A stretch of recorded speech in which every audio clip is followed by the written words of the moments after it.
Lou Reed, with a little help from David Bowie there in the background. Satellite of Love on XFM 104.9. I'm Ricky Gervais, with me Stephen Merchant and Karl Pilkington. Now, Steve, you know how Karl won't do anything outside his jurisdiction. He moans about stuff. He's got one job. We're doing about 5 things in the week. Always plate spinning. We just turn up and he's always available. He moans about it. He goes, "Oh, lucky you caught me." Right? He's chatting. He just He's one of those people that whinges enough, and people think he's overworked. So he got Mondays off. Right? He's just a whinger. Yeah. I haven't got Mondays off though, have I? Yeah. Well, anyway, 2 hours on a Saturday. This is what the phone message he left me Wednesday on my mobile, but I just is chatting about certain things that are going on at the moment. What he does need to know. Duncan, who mentions, is my agent, and you know you understand a few of the things. But this is the sort of message I get from Karl, right? Whinger. Old messages. Right, 12, Wednesday. Just getting loads of people calling me all the time about shit. Yesterday, DVD's signing for BBC London. I don't work there, but I've been dragged into that. I've got a woman on leaving a message from Talk PR going on about do you want to go and see Pop Idol again? Right? They're just saying you and some listeners can go. So I'm sure you'll love that. I've got Jim Benner wanting you to introduce the tin buckets at the Astoria. So can you just let Duncan know that I'm doing his job whilst he's sat on his arse with his thumb firmly up his arse? Can you let him know that I'm running around like a here sorting shit out for you? Alright, see you later. Message left at 12. Do you know what I mean? I know, but that's the kind of phone message he's leaving. Do you remember who he was before you? But he's even annoyed that he gets a phone call. I remember he got a phone call for you to do a voiceover and didn't pass it on. You missed a voiceover. That was thousands of pounds. No, I did pass it on though. I told you. You said someone had phoned. Yeah, that's not good enough. But who's that? Well, she didn't say, and I didn't ask. But of course she said. She didn't say. Rubbish. So you didn't take the number down? Just when she went, "Oh, can you tell Steve to call me?" And you went, "Yeah." Yeah, well, I just thought you'd know her already. I should have known. It was a woman, so I should have known. He's having a go, you see? Unbelievable. I don't know how it's come back on me. You're the one who was picking on it. Yeah, exactly. I'm saying. I'm defending. Why is he having a go at you? He never picks on Ricky because he knows you are his bread and butter. Seriously, do you know what I mean? The only reason he's got Mondays off is because you're still doing this show. Yeah. That's why he's scared of you. That's why he has a go at you on the phone, but he always picks on me because he knows, I'm a pushover, I'm a nice guy. He's scared of you. I can't believe I don't know how it works. Is that true? Steve, I'm always sorting you out. I look after you. Sorted you out with tickets. I sorted you out with lager I got you today. Why are you picking on me? What do you mean you're sorting out tickets and lager? What's this? Right, whenever you want tickets. Yeah, sorry, I don't want to use this as moaning time and that because I don't like to moan. I'm busy and that, right? I've sorted you out tickets for gigs. Yeah. Right? What somebody doesn't even turn up to. Yeah, we won't even go on about that, right? Lager. You got sorting out the Cure, he complained it was boring. Yeah. It was that big drum of lager that you had, and you said, "Oh, put that in your room for me, because I don't want to carry it home." Right? Lazy. So I said, "All right, then I'll put it in my room." It goes missing, it gets nicked. Then you have a go at me because it got nicked. Yeah. I get you another one. You make me carry it around town for you for half an hour. Then you say, "Oh, I can't be bothered taking it home. Can you take it back to work for me?" Yeah. But interestingly, this is like a year ago, so it's obviously still pressing on you. Oh, hang on, and I forgot the one when we had an argument over 50p. When we went out for a coffee. You didn't want to give me 50p back that you owed me. That was the same day you'd given him about 40 quid worth of lager. But see, this is my problem. This was my point at the time. It's not the 50p in terms of money is not what's important. The fact that you think you don't have to give me money back because it's only 50p, that was the point at stake. It's me who makes a decision. Oh, don't worry about the 50p, not you. It's only 50p. I'm not going to give it to you. Do you know what I mean? There's got to be rules, otherwise it's chaos, Karl. Come on, mate. All right? I don't want to fall out about it. No, that's not all right. Should we kiss and make up? Do you want that? Do you want to do it's that? all right. Yeah. Well, should we play a little record and come back to this? Because I can't believe it started with you slagging him off, Rick, and I've ended up as the monster. I know. Bit of R.E.M. Yeah. Out of Time by Blur. Luckily, we're not out of time. Got another hour and 25 to go. So it's not over yet on XFM 104.9. I'm Ricky Gervais, with me Steve Merchant and Karl Pilkington. We've had quite a lot of emails, as ever, Rick. I should just say, because we're very lazy. It's a much listened to show. We're very lazy people, and we rarely reply or read out the emails. But I never read the emails. Absolutely so never I rely, if I haven't replied to them, or my mail, Steve opens my mail and reads my emails. So if I haven't replied, it's just because he hasn't passed it on to me. Yeah. Okay. But I haven't passed it on to you because I know you'll never reply. Sure. You know, I'm just cutting out that. But I just want to say thanks for the emails. We do read some of them, and we do appreciate the fact people send in jokes. I appreciate it. I love it. But we've had to do anything towards it. Sure, we had an email from Jack. He just said he missed the last 2 weeks' shows. Has he missed anything? Not really. No, it's the same stuff. Same old I think last week Karl was having a go at Chinese people not aging well. He had a go at the gays, and he came up with a ludicrous story about a monkey that was impossible. Yeah, exactly. So I don't think Jack's missed much. Go on. We've just had an email from the Pringles people. Oh, right. Good, because it's finally started to happen. I hear these stories about people getting given cars and Armani suits and trips abroad, and we haven't had no. But finally, people are starting to, realise what we're doing, our impact on society, and we got a whole box of Pringles sent to us. Not on those little tubes, the proper tubes, the foot-long tubes. Yeah. So. And what have they said? Well, the Pringles guys they want them said, back. No, they've said they like the show, and if you want more Pringles, give them a call and they'll send you more Pringles. Pringles. Yeah. I bloody love Pringles. Yeah. Pringles the thing about Pringles is, they're Moorish, right? Yeah. But how would I put it? You know the sort of thing when I open them, and by that when I pop, right? Yeah, I have to eat the. Well, okay, I'm gonna put this. When I pop, I can't stop. What do you mean? I don't. Well, when I pop them open, I can't stop eating them. Right, when you pop, you can't stop. Yeah. I think that's because of the chemicals.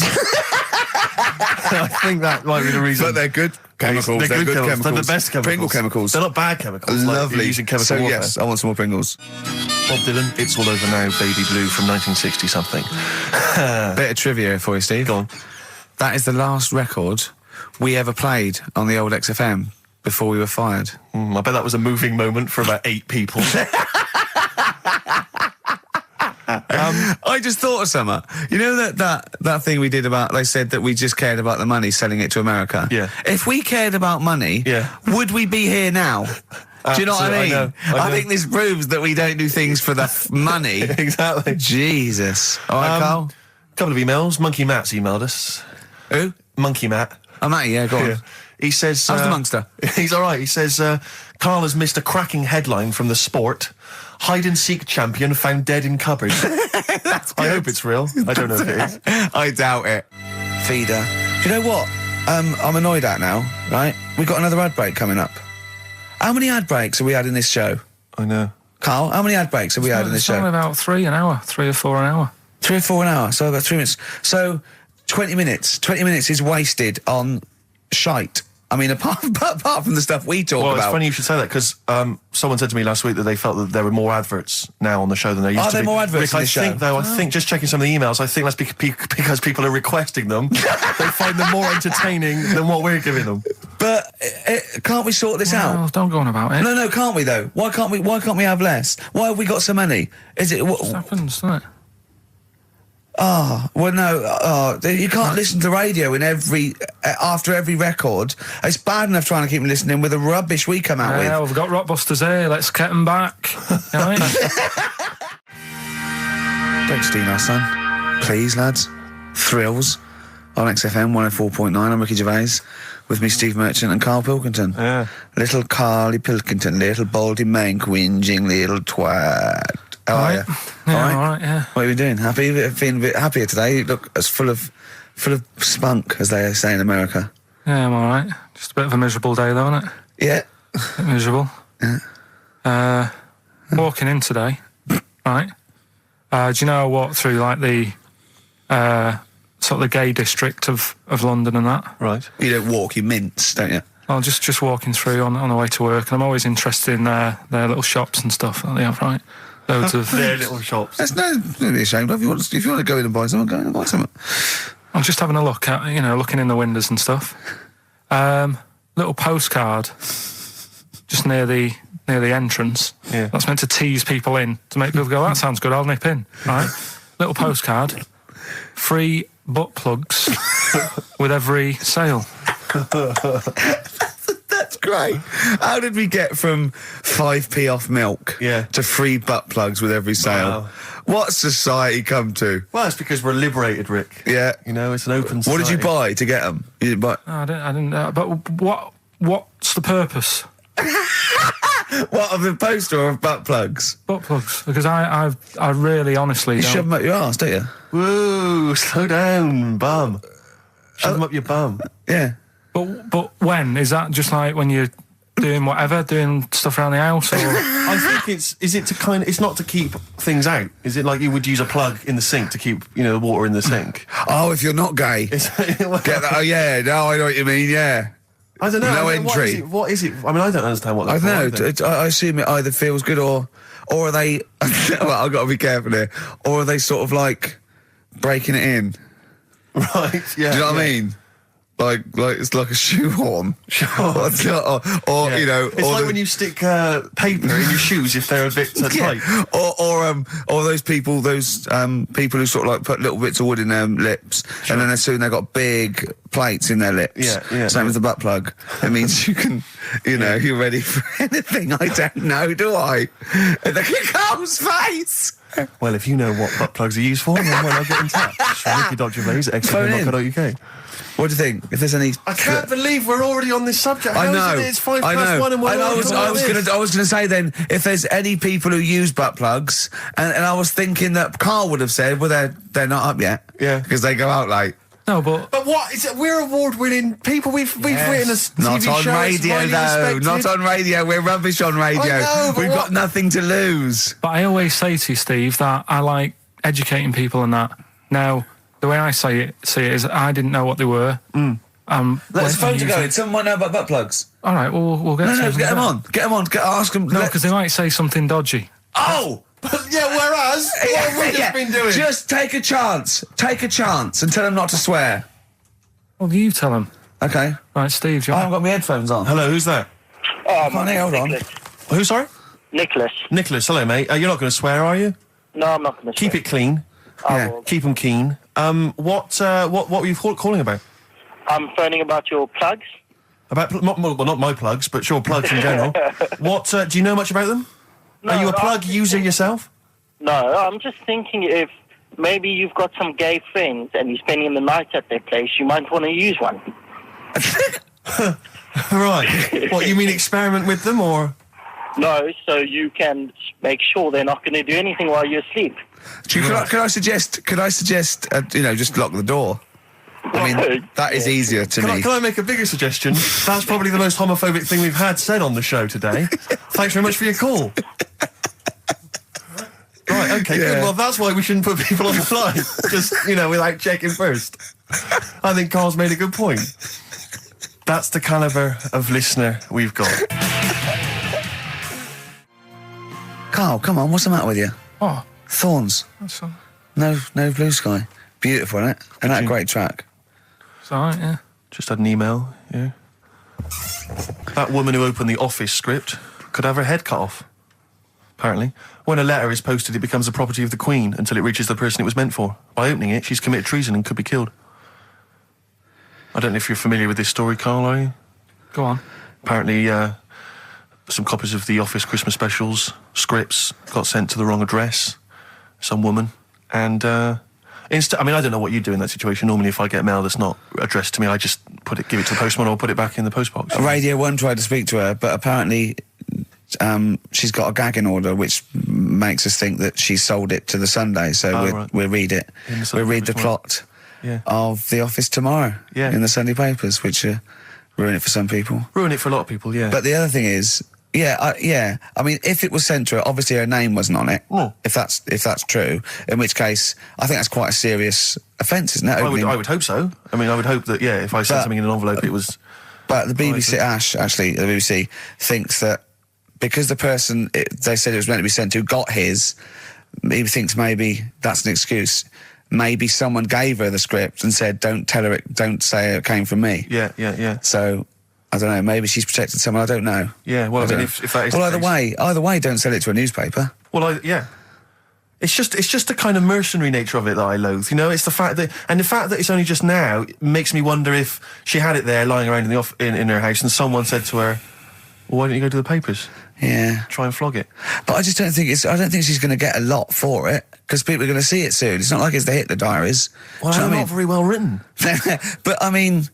I don't know. I tell you what I'm frustrated by. It's just the fact that it's like we've worked hard to give people some kind of pleasure for this Christmas, you know, because a lot of people are very depressed, Rick, very low at this time of year. They've not got what they wanted. But we're trying to cheer them up, give them a bit of happiness. Yeah, but I think she'll be happy if she gets a lot of money. True. I don't know. I think it's just tacky, really. It's like, well, I just say, if you're a fan of the show and you don't want to know what happens, then don't read the Sundays Tomorrow, or at least avoid it when it says we tell you what happens. But the paper's not going to ruin it. The papers might go, we've got them, but we're not going to ruin it for people. Well, That'd be a nice, ideal. be a nice gesture. Ideal. But I don't know. All I can say is it's a good job that I send out the prizes. Because that Michael Palin around the world in 80 days will be going to the person who won it. Yeah. And if someone else receives it, they better not try and, do you know what I mean, keep it. It should go to the winner. Yeah, exactly. That is a very good point. So, be warned. Don't open things that weren't addressed to you. Yeah. I did Pandora's that time, though, box. There's some sort of lesson there. Yeah. What happened? All the evils of the world, wasn't it? Pretty much. What? Yeah. Oh, don't try and explain brilliant. it to her, Carl. No, Pandora's box. Go on. Well, told not to open it, opened it, released all the evils that are in the world now. But did the person say if you open it, loads of evil will come out? It's not true. It's not true. It didn't really happen. It's not like evolution. It's not the truth. But you remember that? Yeah, you won't listen to some of my stuff, like goldfish and stuff. No, it's not that we don't listen to it. It's that you would pass off how all the evils in the world got here. Because on Anna Nova it would be, Pandora opens box. Outcast. Hey Ya on XFM 104.9. I'm Ricky Gervais. With me, Steve Merchant. And over there, Karl Pilkington. Now we've got a new feature.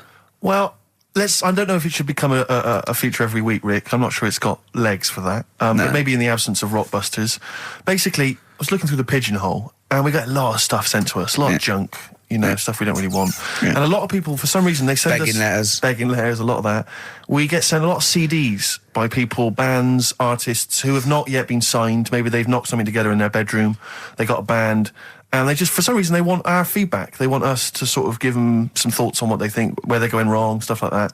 And I just thought, I was having a clear out, and I thought, why not just give them a little chance, you know? Yeah. Just throw them a bone, Rick. Honest critique? Honest critique of some of the artists that sent us stuff. Okay, go on These are then. bands that have not been, they've not got a record contract. This is exciting. Okay, name the 3 bands Well, I'll first. tell you, no, we'll go through them individually, and I'll hear a little snatch, and then I'll get your opinions, both from you, Rick. I know you've been in the music business, you've got a good general knowledge of music, you've got good taste. Big time, and big also time. Karl Pilkington's views as well. Yeah. We know what to think of them. So this Go on. first band is called Kellerton Road. I'm sure they're very excited. As I said their name then, they probably can't believe it. They're phoning each other now. They're getting so excited. All friends are phoning them now. Yeah, Turn your exactly. phone off. They Of can't people in believe this they're band. You don't want to... Yeah. Well, okay, then Kellerton Road. Kellerton Road. Play a track from them.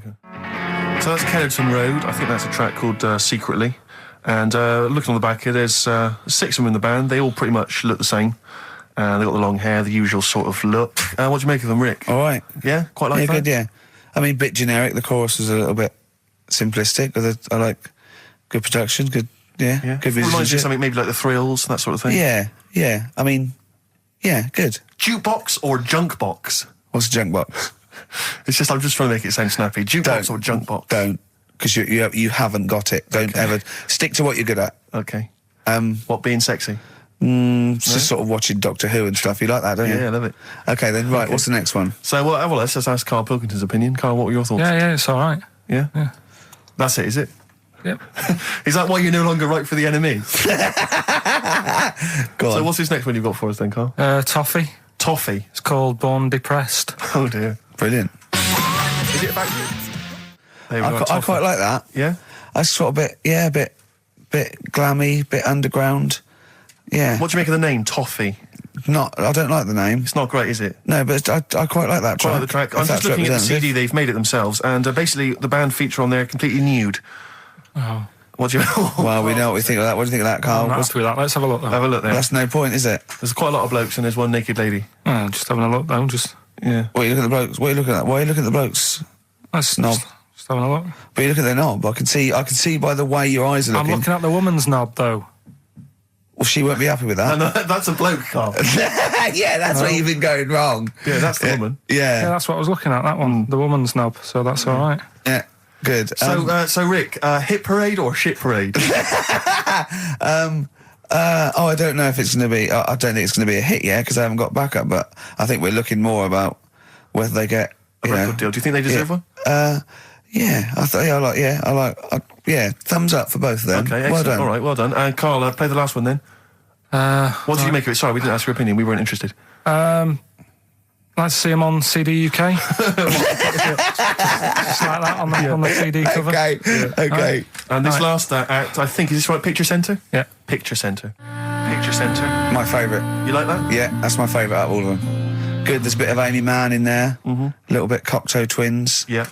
No, really good. I really like that. Really good, really intriguing, that. Karl Pilkington? Yeah, it's all right. If you didn't like it, what would you say? It's weird though, isn't it, music? No, do you know what I mean? It's like, it depends what you're doing. Do you know what I mean? That's all right. If you're just having a game of crib or whatever, it's just on in the background. That's the thing with music. I don't think you can sort of slag any of it off. It's times, and it depends what mood you're in and stuff. Yeah. So this is it's a pointless feature. It's a pointless feature. We'll do it I again didn't then. come up with it. No, I don't. All right, don't slag it off. Okay, we'll do that again then. I was quite enjoying that, but okay. No, do you understand what I'm saying? Well, That it's not worth having an opinion about music. Well, I'm not that bothered. I'm just saying. imagine if he was on the panel of Fame Academy or Pop Idol. Yeah. That'd be great. It'd go along, and Nicky Chapman go, yeah, you've really improved. I really like that. I don't know what you're wearing. Dr. Fox, you were hot, baby. I loved it. Like your legs, like all your boobs and all that. Brilliant. Come to Carl. Not bothered. All right. Yeah. Brilliant. No, we'll keep it up. Play a record. Yeah. Oh, come on. This is my favourite. Can I change? Well, this is my favourite out of all four of them. Lynyrd Skynyrd. Yeah? Yeah. Yeah. Slam dunk this puppy. Jet and roll over DJ on XFM 104.9. All right? Carl, just an email. A question for you. Can you please let me know which school Carl went to? What school do you go to? Cessav. What? Cessav. Cessav? Yeah. What does that mean? It was on Cecil Avenue. Cecil Avenue in Manchester. Yeah. It's just he says, I'd like to know so that I don't send my kids to the same place. He also says, P.S., does Carl look like Gollum in Lord of the Rings? Yes. He does, doesn't he? Yeah, that's very good. Yeah, in fact, I was just putting a little bald wig on you, wasn't I? Like he needs one. Yeah. So, if It's you just want some to of the fun and games we have when the songs are on. Yeah, did it hurt? Just a little bit. The bit that worried me is when you said, let me just staple it. Yeah, well, I was trying to get it under your chin because it looked funnier, and he was scared. Oh. Can I just give you a little fact here? Someone's emailed in for you, Carl. They've sent an interesting fact for you. I think you're going to be interested in this. Don't read it on the email. Let me read it for you. I think you'll be excited. An interesting fact from Carl. That's from Toby. He says, Attila the Hun punished some fella who annoyed him by cutting off his arms and legs. You'll love this. And stitching his arms back where his legs should be, and vice versa. Look at his face. Look at the little smile that's just cracked on his lips. That is the kind of fact you've been waiting for all day, isn't it? So go on, again, so... Attila the Hun, right? Some guy didn't like. He cut off his arms and his legs, and he stitched his legs on where his arms should be, and his arms where his legs should be. Look at him looking at his body, trying to picture it. Yeah. I'll let it sink in for a little while, then I'll ruin it for him. Carl, what are you thinking? I'm just picturing it. Right, he would have died. It would have been tokenistic. There's no way that person could have lived through it. So it was just for the Hun's fun. He probably put him on a stick outside his gate or something. There's no way in those days that he could have gone through complete limb amputation and... So would he have wore a jumper for pants? Who's the winner of the competition? From Walthamstow, it's Joe Ogden. Well done, Joe. You got the correct answer, which was what? The Fella with two heads at number 50. number 50. Is that it? Are we off? Yeah, that's it. Yeah, all right. Cheers. More of the same drivel next week. Bye. Placebo, special needs on XFM 104.9. Email in where Lanzarote is. I don't know if it's Italy or Spain or Europe or maybe Africa. You know, these are the sort of things, these are the reasons I come into it, to at least learn something, innit, Carl? We've stopped educating Ricky, so I've stopped learning, you know, about things like the woman who ate mud all her life, We've had a lot of emails, Carl. I don't want to sort of put a dampener on your Christmas, but a lot of people have been slagging off Lanzarote. One of them just said, well, one of them just, I don't know if I can find it. It is Canaria, isn't it? It's It is one of the Canaries, isn't it? It's a volcanic island covered in volcanic dust. It's very windy, so you have to dig a hole to sit in on the beach, and there's hardly anything to do. That's from Mike Godham, and he says, unless you like quad biking, well, you know, you've seen what happened to... no, don't go quad biking. No, with your little head, there's no protection at all, is there? I don't know what you're thinking. I don't know. At least Rick Mann and Ozzy had lots of hair. Yours would be like Humpty Dumpty. It would crack like a little egg. And then we'd seen there's no kings or kings horses. So, well, they couldn't do the job anyway. No, shouldn't really send them. They're not really qualified. Horses not equipped to put send a medical man like Neil Fox in. Yes, to mend but not eggs. Some kind of military horse. I bet he's had egg on his face a few times, hasn't he? What, Foxy? Yeah. Well, most of the series are Pop Idol. Right, Carl. Lanzarote, good or bad? Well, you got to give it a go, haven't you? Yeah, well done. Give everywhere a go. Exactly. That's what I was saying. You know, don't just take the word for it. I mean, if it had said an Ananova, Lanzarote shit, he'd have believed it. Sure. You know, if he'd have overheard it in a pub, Yeah. Lanzarote a crap, he'd have believed it. He'd have seen it on a website that was mainly concerned with monkeys and witches, he'd have believed it. Yeah. As it is. Everybody raves about New York, and when I went there, I thought it was rubbish. Well, you're an idiot then, because that is possibly though, the isn't it? greatest city in the world, Subjective. along with London. Subjective, though. That's why they have holiday programmes and that, innit? So you see it and you decide for yourself and that. Yeah, but you saw Venice on a holiday programme, as you put it. You went there and you went, it was rubbish, full of black bin liners. Well, it is. Right. Didn't they show them? It stunk. Didn't Judith Chalmers say that? Oh, it stinks here and there's loads of rubbish everywhere. No, she didn't. Did she mention that? Oh, that's what I mean. So it depends what you want from holiday, doesn't it? Well, yeah.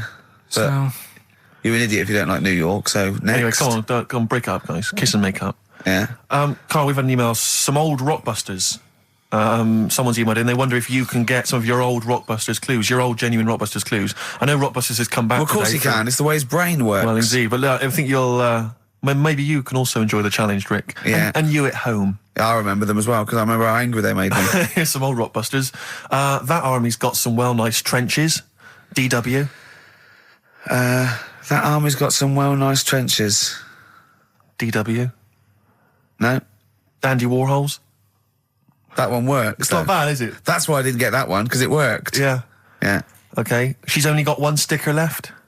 it was actually he's only got one sticker left. Oh, okay. He's only got one sticker left. Oh, the band His Last Sticker. Exactly. With Justine Fishman, yeah, His Last Sticker. They were brilliant, weren't they? What happened to His Last Sticker? Are they still going? He'll strap some chocolate to your feet. That's A. A band or artist. A. He'll strap some chocolate to your feet. Go on. Aerosmith. I don't know really what that means, but... And finally, you'll have to... Aero Cobbler. Well, yeah. The well-known Aero Cobbler.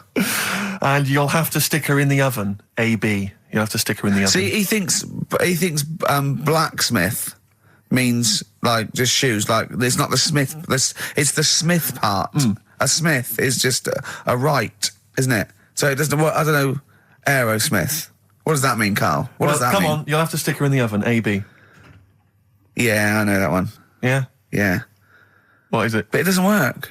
Apparently it does. You'll have to stick her in the oven. AB. Single or artist. What, Anita Baker? Anita Baker. Why you have to stick her in the oven? I need to bake her. Oh, I need to. But why didn't you say, like, you'll have to get his hair cut and put a nice white chef's hat on? That's Anita Baker. See, that works. That works, Carl. I need to bake her. Doesn't work. It is shite. Okay, well, listen. Before you judge, listen to today's Rockbusters. Okay. They're here with us now. Here's Karl Yeah, Pilkington. brought He's it got back them. just for Christmas. Brilliant. I've only got two really because what? I was trying to work one out before, right, in my little room. Yeah. I was looking at different band names, thinking, what can I do? Yeah. Couldn't concentrate because Ricky was in there trying to spray deodorant all over the place. Right? Well, you should have done them yesterday. You should have shut me out. Right. So there's just 2. Brilliant. Well, Okay. I've kind of got an idea for the third Oh, one. fine, I'll yeah. have a go. Yeah. Right, so anyway, the first one. Should we play a record and come back to this? 'Cause Well, it's we'll do been it quickly. We'll do it quickly. No, play a Alright, record. This is then. rubbish. Yeah. Rubbish. Libertines. Useless. Give me the gifts. Let me have a look what prizes you got. Libertines, Don't Look Back Into the Sun on XFM. Well, the general public are getting involved with Karl's holiday, and I mean, this has been a damning report on Lanzarote. There's not been a positive word written about Lanzarote so far. Wow. It's volcanic, there's no natural water supply. Apparently, there's no natural water supply. It's You all have to sit in a imported. hole. What do you think of this, Karl? What do you think of the people that want you to know that you're going to a rubbish place when you can't change it? What do you think of that? Rubbish though, will it? What do you mean? Be all right. What do you mean it'll be right? Because I'm going to go there thinking, oh, there's no water and that, and there will be water. No, they didn't say there's no water. What did they say then? There's no natural water supply. Whatever. I'm not bothered. Doesn't bother me. All right. I'm going to have a good time and that. What are you going to do? What's your plan to do? Got a book. What book you got? Rich Hall book. I'm just going to read that. Brilliant. And the weather's better than here, isn't it? Yeah. So, gonna have a good time. Someone emailed just now. They said they're listening online and there's a problem with their computer and everything's sped up. The music's sped up. Our voices, Rick, are sped up, except Karl's. That's how slow he speaks. So when everything's sped up, he sounds normal. No Blue Sky, The Thorns. That's beautiful, isn't it? On XFM 104.9. Karl, you're losing your rag a little bit. What's the matter? Nothing, go on. See? What's the matter? No, what's the Well, matter with I've got Karl? something to cheer him up. Someone's emailed in, Emma's emailed in, she said that for those that know, those in the know, they referred to Lanzarote as Lanzagrotte. Brilliant. He's a bit fed up. He's got 2 CDs for Christmas from a company that's he's been with for 6 years. He's a little bit grumpy about having to answer the phones. Letter to Hermione. David Bowie. Well, we've had the most convincing answer that it's about 290,000 actual words, but possibly 3 million in our vocabulary, using all jargon and scientific stuff and all that. Sure. 290,000. Still a lot, isn't it? It is a lot. We know so little, don't we? Apparently the average person has about 20,000 words in their is it? vocabulary Right. and uses maybe 2,000 a week. Really? Yeah. Karl, obviously, slightly bringing that average down. Karl, what do you think of that? Single figures. What's the matter? Get by. Why have you got to use longer words messing about and that? Told you. That word about old. Anti-dipuian or something. Just say old. That's a bit old, isn't it? That's a bit anti-dipuian and that. What's the point? Yeah. Get to the point. Sure. Busy.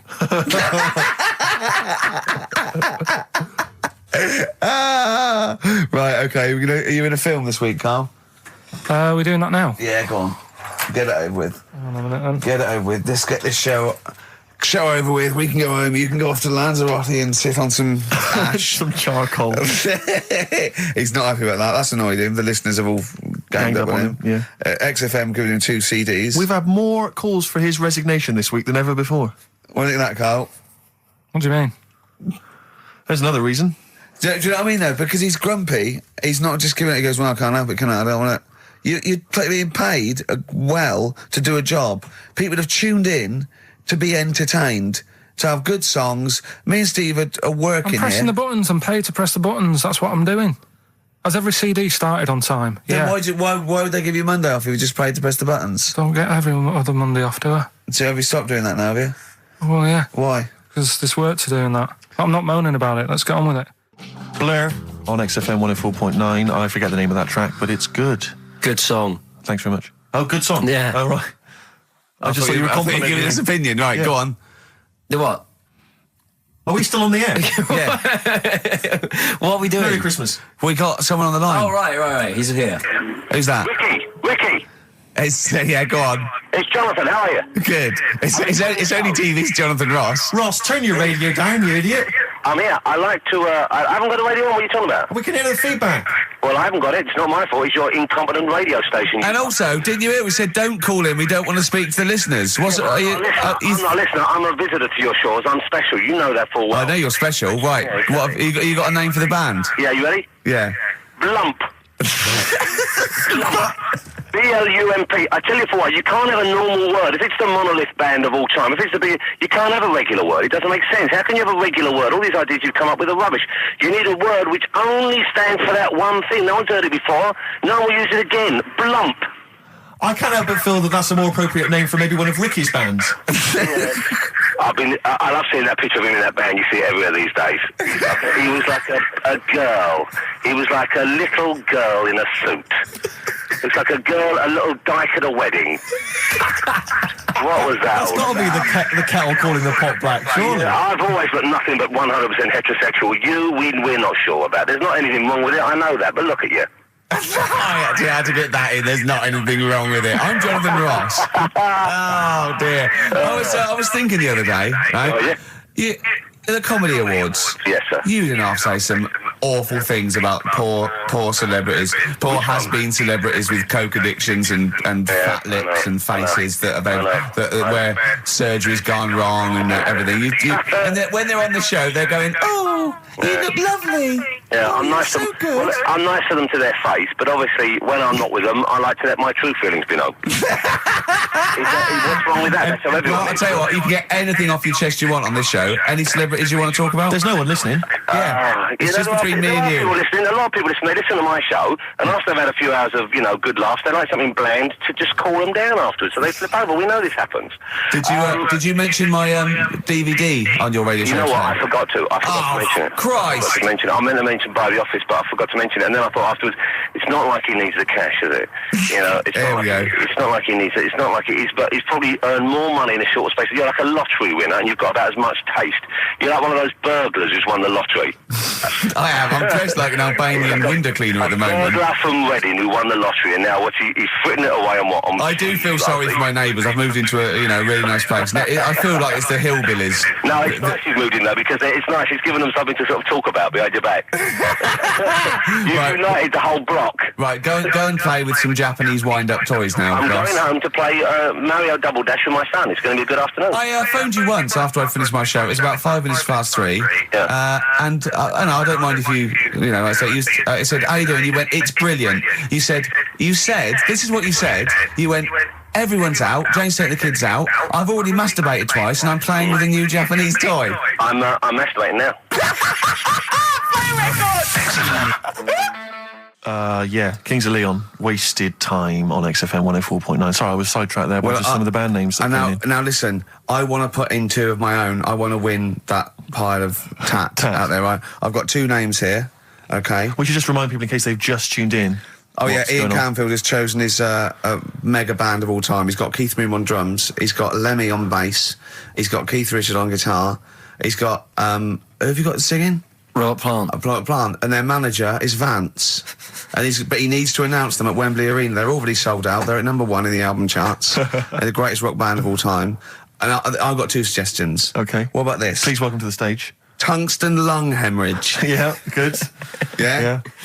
Please welcome to the stage. God dildo. God dildo, interesting. Nice juxtaposition there of God, the almighty creator, and a dildo.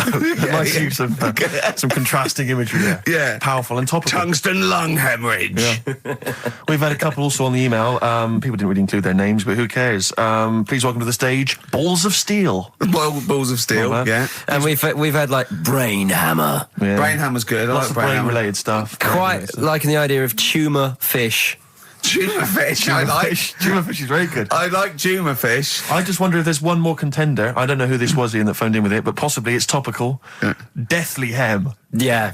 Deathly Hem. It's brilliant. Oh, it's Deathly Hem. Please welcome to the stage, Deathly Hem. It's Deathly Hem. Who's that? We've got to give it to I don't know who that was. Oh, well, if you came up with Deathly Hem, email again. Deathly Hem. It's the greatest name for the greatest rock band of all time. Will you please welcome to the stage, Deathly Hem. Turing Breaks, Mind Over Money, XFM 104.9. I'm Ricky Gervais, Stephen Merchant, little Karl Pilkington. Yeah. A couple of emails. Different people have visited various tourist attractions. Oh, yeah. Let me see who's this from. Not quite sure. But thanks very much indeed for it.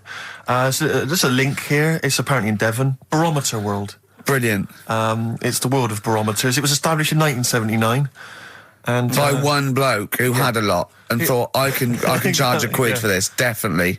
Here's the out of his own house, probably converted back scuttle. exactly. Yeah, that's not a euphemism for a sexual act. But look at the webpage here, Rick. There's a picture of a beautiful barometer being held by a beautiful lady. Lovely. Who's definitely his daughter. Yes, Definitely. Come on, Kathy. Oh, that. Dad, no. Come on. Undo your top a little bit. Dad, definitely made to do that. Yeah. Oh. That slight look of I hope no one I know sees. Yeah. Just checks out Barometer World. Barometer World. Yeah, that's available. If you want to check that out, www.barometerworld.com. That's Now, all the... barometers, one, do they work? They're to do Two. with checking, is it the air pressure? Well, everything. But I think that's what it's based on, isn't it? Sort of low and high pressure, so it's going to rain, it's not going to rain. Yeah. Or going to be windy, but I wonder how accurate they are. I think in the days before satellite sort of weather surveillance systems, probably essential. Yeah. Nowadays... As essential as hanging some seaweed out by the back door? Probably. I think it's probably similar. I think it's the same one as holding a needle and thread over a pregnant woman. If it goes clockwise, it'd be a boy. Yeah. Yeah. The thing about a barometer is how far into the future can it predict? Exactly. 'Cause How do you know? If it's a case of you may as well stick your head out the window to see if it's raining. Exactly. This barometer goes, oh, it'll be windy and rainy. When? The barometer goes, soonish. Yeah. So I can't say, but it will, well, within the 7 days. I don't want to be of the- specific because you'll have me. Yeah, You'll yeah. I don't want to. But I mean, I'm just a barometer. I'm not really a I weather can't person. analyse the information. Yeah, brilliant. What's in there? What's happening in there? What chemicals are being affected? How does it work? I no don't idea. know. I assume it's probably something. Wait a minute, let me that's- email Barometer World. Now What could I'm it beginning be? to find it. It could be quite it- interesting. It could be mercury that's based on a sort of temperature. It goes up with. Oh no, it's not temperature, is it, barometer? It's pressure. So it's probably just very fine. It's like a fine, very, very fine needle, isn't it? This is almost as embarrassing as last time we were on. We couldn't figure out what the name of the leader of China was. Was it the King of China? The Prince of China? Oh, this is when we were trying to imagine what it'd be like if all the Chinese people at once jumped up and down and made a big tidal Enormous wave. tidal wave. But if you do know what the name of the leader of China is, we don't mean the name of the particular person in charge, but if it's a king of China, the emperor of China, the chancellor of China, it the used prime to be an minister of emperor, China. didn't it? No, that was Japan. Yeah, this is it. I don't know what's the big guy in charge. Is he still the chairman? I know Chairman Mao was important. I think he was just the chairman. I think he just governed all the big meetings. Yeah, I don't know. He just kept the minutes. Head Chinaman? Head Chinaman. The major Chinaman. The top Chinaman. Number one Chinaman. Do you know what? We're going to be honest here. We know so little about China. It's true. We know so little about China. Yeah. It's embarrassing. But if you've got any interesting facts about China, then email in ricky.gervais@xfm.co.uk. Also, I imagine the email address to use if you're going to take part in this week's Rockbusters. I did read an interesting fact. I'm researching. I'm doing a show called Politics, and I was researching. And there's a thing about you went sweatshops. Yeah, no. Sweatshops, like Nike. There's these facts, right? And these people get like a few cents an hour, and the CEO, I forget his name, for a Chinese woman to earn his 5.2 billion, she'd have to work 8 hours a day, 7 days a week for 10,000 years. But Steve, they don't. They don't. They obviously don't want to. Exactly. They don't want to. They don't want to. Lazy, Rick. Blur, out of time on XFM. Well, we're not out of time. We've still got an hour left, boys. Hey! Luckily. Brilliant. A lot of emails, obviously, about the Chinese. People as fascinated as we are. I don't want to discuss it, interminably, Rick, because there's so much to say, and we've said most of it in the past. Yeah. Get a couple of emails. In fact, I think, Karl, you told us this information. Remind me of it again. If all the Chinese people in the world were... We're in a line on that, because there's loads of them, you'd never get to the end of it. Right. No, it's not that. It's no. If all the Chinese people formed a line and started walking out of China, you'd never get to the end of it. That's what I just said. No, it's because though. They'd be having babies. You know what I mean? Still, it'd be adding to it all the time, wouldn't you? But would they be walking and shagging and having babies as they're walking out? Yeah, that is. Yeah. I'd love to see someone organise that. Maybe the Record Breakers team. I tell you what, I'd love to see Ross McWhirter or Norris, who is it? Who's the one that's alive? I forget Norris, I think. Norris, right? I'd love to see him to coordinate that. Yeah. 1.2 billion little Chinese fellas. Boy, girl, boy, girl, boy, girl. And where are they walking out of China? Which exit are they taking? They're taking the... Through Tibet? Or? I think it's the... Gate 9 Slip Road, the M43, Right. to St. Petersburg, Right. And they go, and walking, and shagging. Yeah, exactly. Yeah. Because some presumably are dying as they're leaving. No, but they live to 120. That's true. So they claim.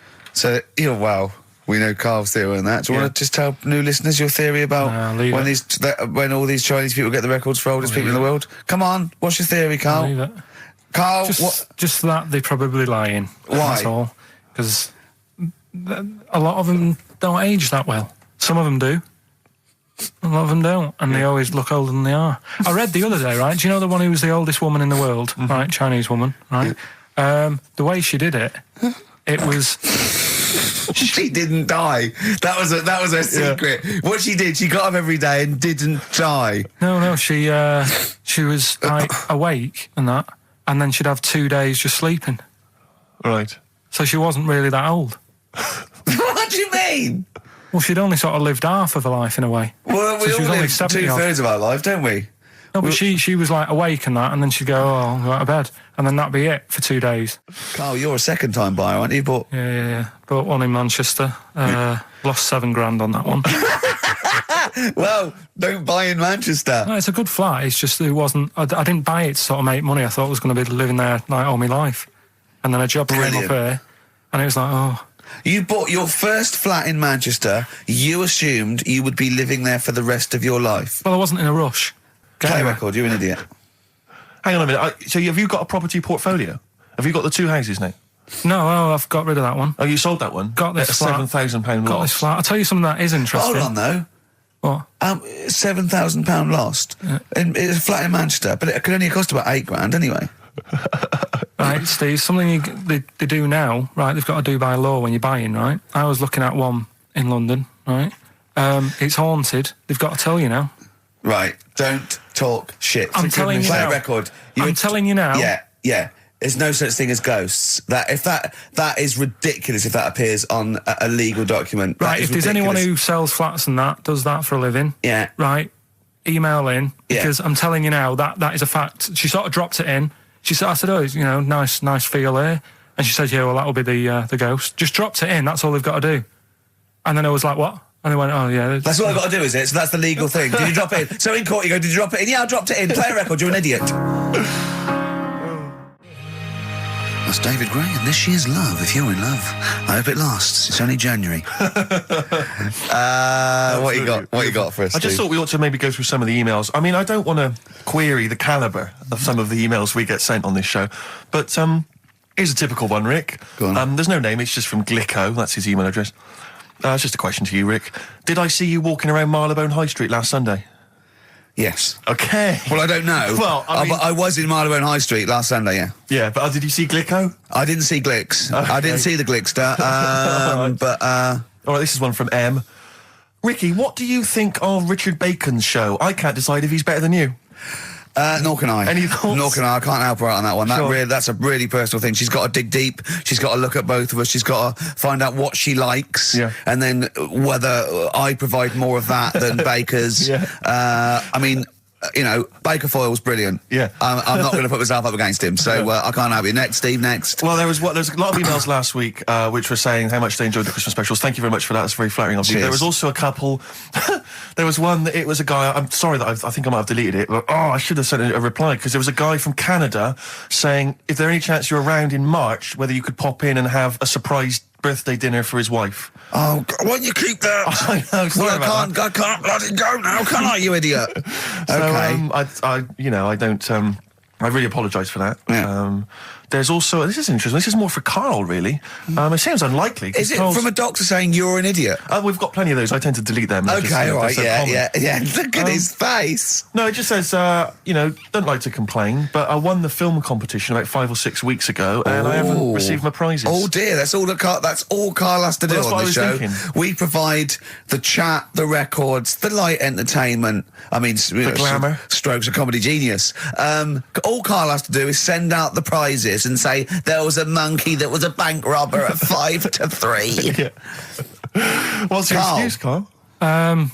Do you remember her winning? I've got all. Well, you're calling her a liar? Well, I am, because I don't remember ever seeing. Right, that he's calling address her in a it. liar. So, Joanne Ogden, you're claiming, is just making this up. She sent this in on a whim, trying to fool us and get some cheap tat. Wow. I don't believe that. I don't believe anyone would lie to try and get Knowing Me, Knowing You on VHS. I really don't. Well, I'll look in the records because we keep all the details. So, do you know what I mean? Right. Well, one of you's in the wrong. And do you know what? Knowing you, Karl, I don't think it's Joanne. No. Has anyone else ever emailed in saying they haven't got the Loads of bag of times. crap? No, they Loads of haven't. times. They haven't. Well, Well, they yeah, have. but one mistake's one too far, because that's one person. So, you might send out 30, but that one person, that's the first time they've won a competition. They want the history of Wind narrated by Donald McIntyre on VHS. Yes. And, Stephen King's It on Betamax. Yeah. No, Joanne, they sometimes they want the best of Primal Scream on a cassette. Exactly. So, You've got to make sure you're sending these prizes out. Final email from Andy. He says, the webcam is pointing at the ceiling. Is it because the air conditioning vent is more exciting than what happens on the show? Let's put that down I now. think that's absolutely right. Hold on, 1 minute. Now, just if someone... Is that good? People love the webcam. I don't know what they're interested in, because all they get is a picture of Karl's big head. It's not as big, it's just round. Oh. Get it right. Yeah. Karl, I'd like you to play the next tune. I got sent a little cheeky primer for The Cure's Join the Dots. It's B-sides and rarities, lots of stuff from them, from all over the ages. And it's amazing how good their B-sides are. Here's one of them playing. Yeah. Right, competition time. Brand new competition we come up with. My favourite we've ever done, I'll be honest. And a great prize, The Sixth Sense. You get a clip of a great film, and then you get to keep the great film. Now, I'll just explain this competition. I think Karl is a little bit of a frustrated actor. And so, by the power of technology, Karl takes the role in a film. And there's a question about it afterwards. This is a scene starring Karl Pilkington from The Sixth Sense.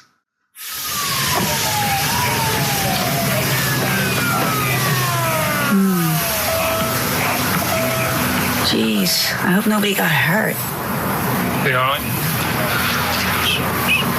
You're very quiet. I'm just thinking about stuff. That's all.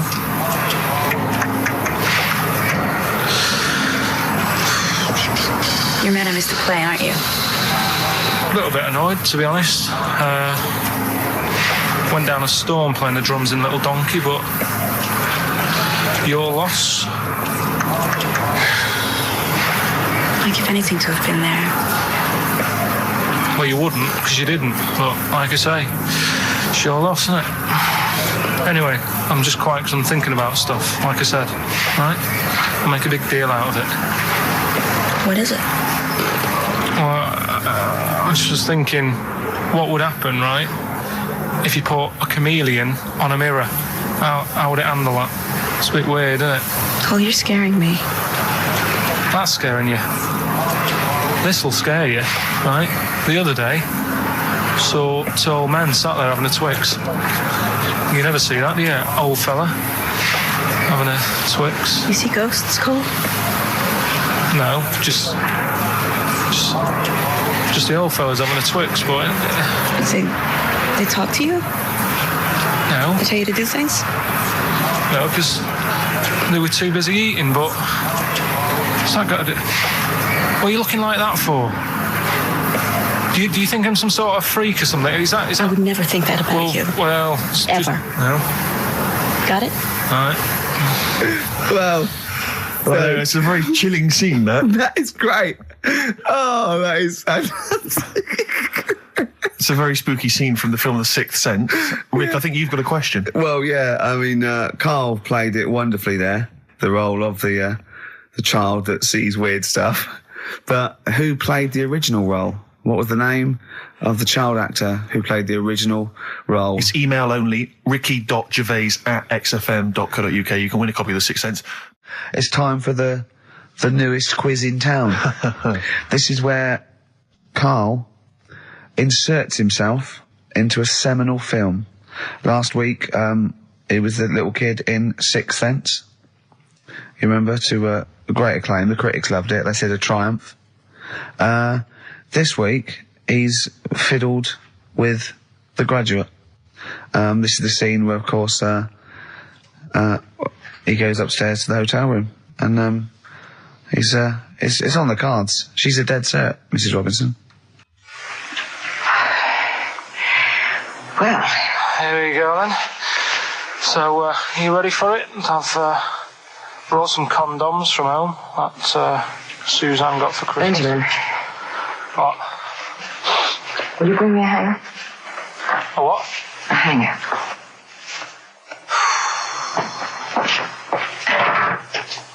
Tell you what, I've got wood. What? Just saying, I've got wood. I've got metal ones as well. What sort do you want? Either one would be fine. All right. There you go.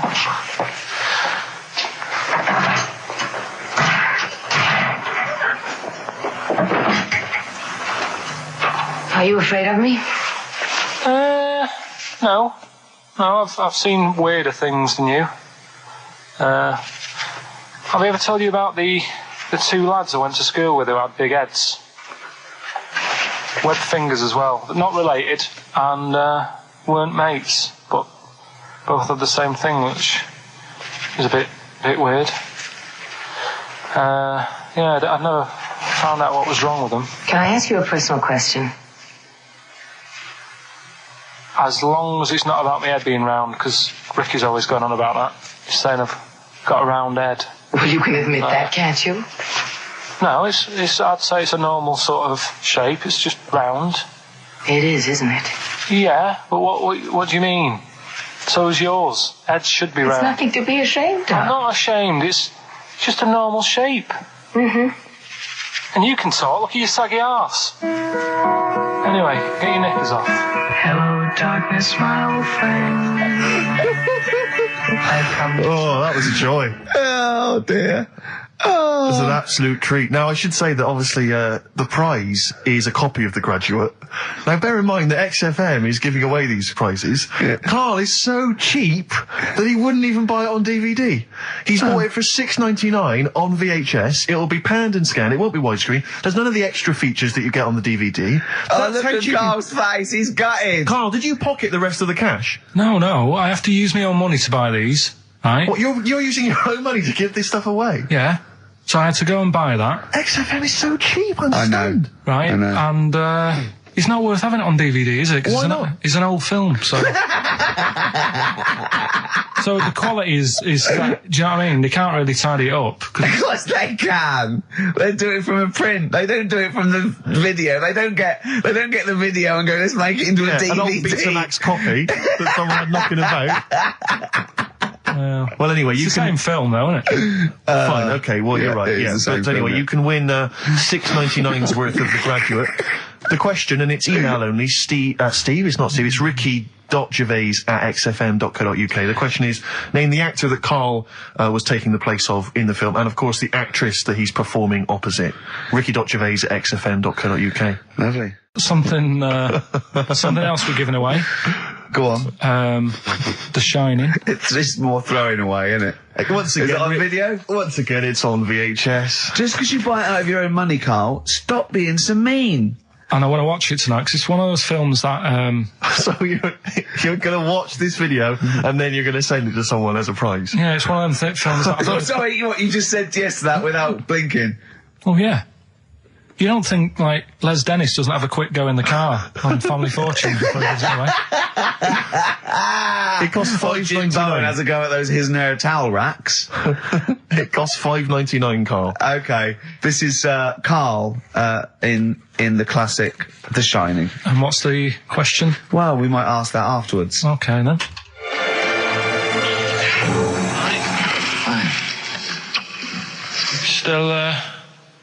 Still trying to write the book then? Yeah? Yes. Good. Funny, someone told me the other day, weird thing about a typewriter, the top row of letters, the longest word you can write is typewriter. I'll just show you.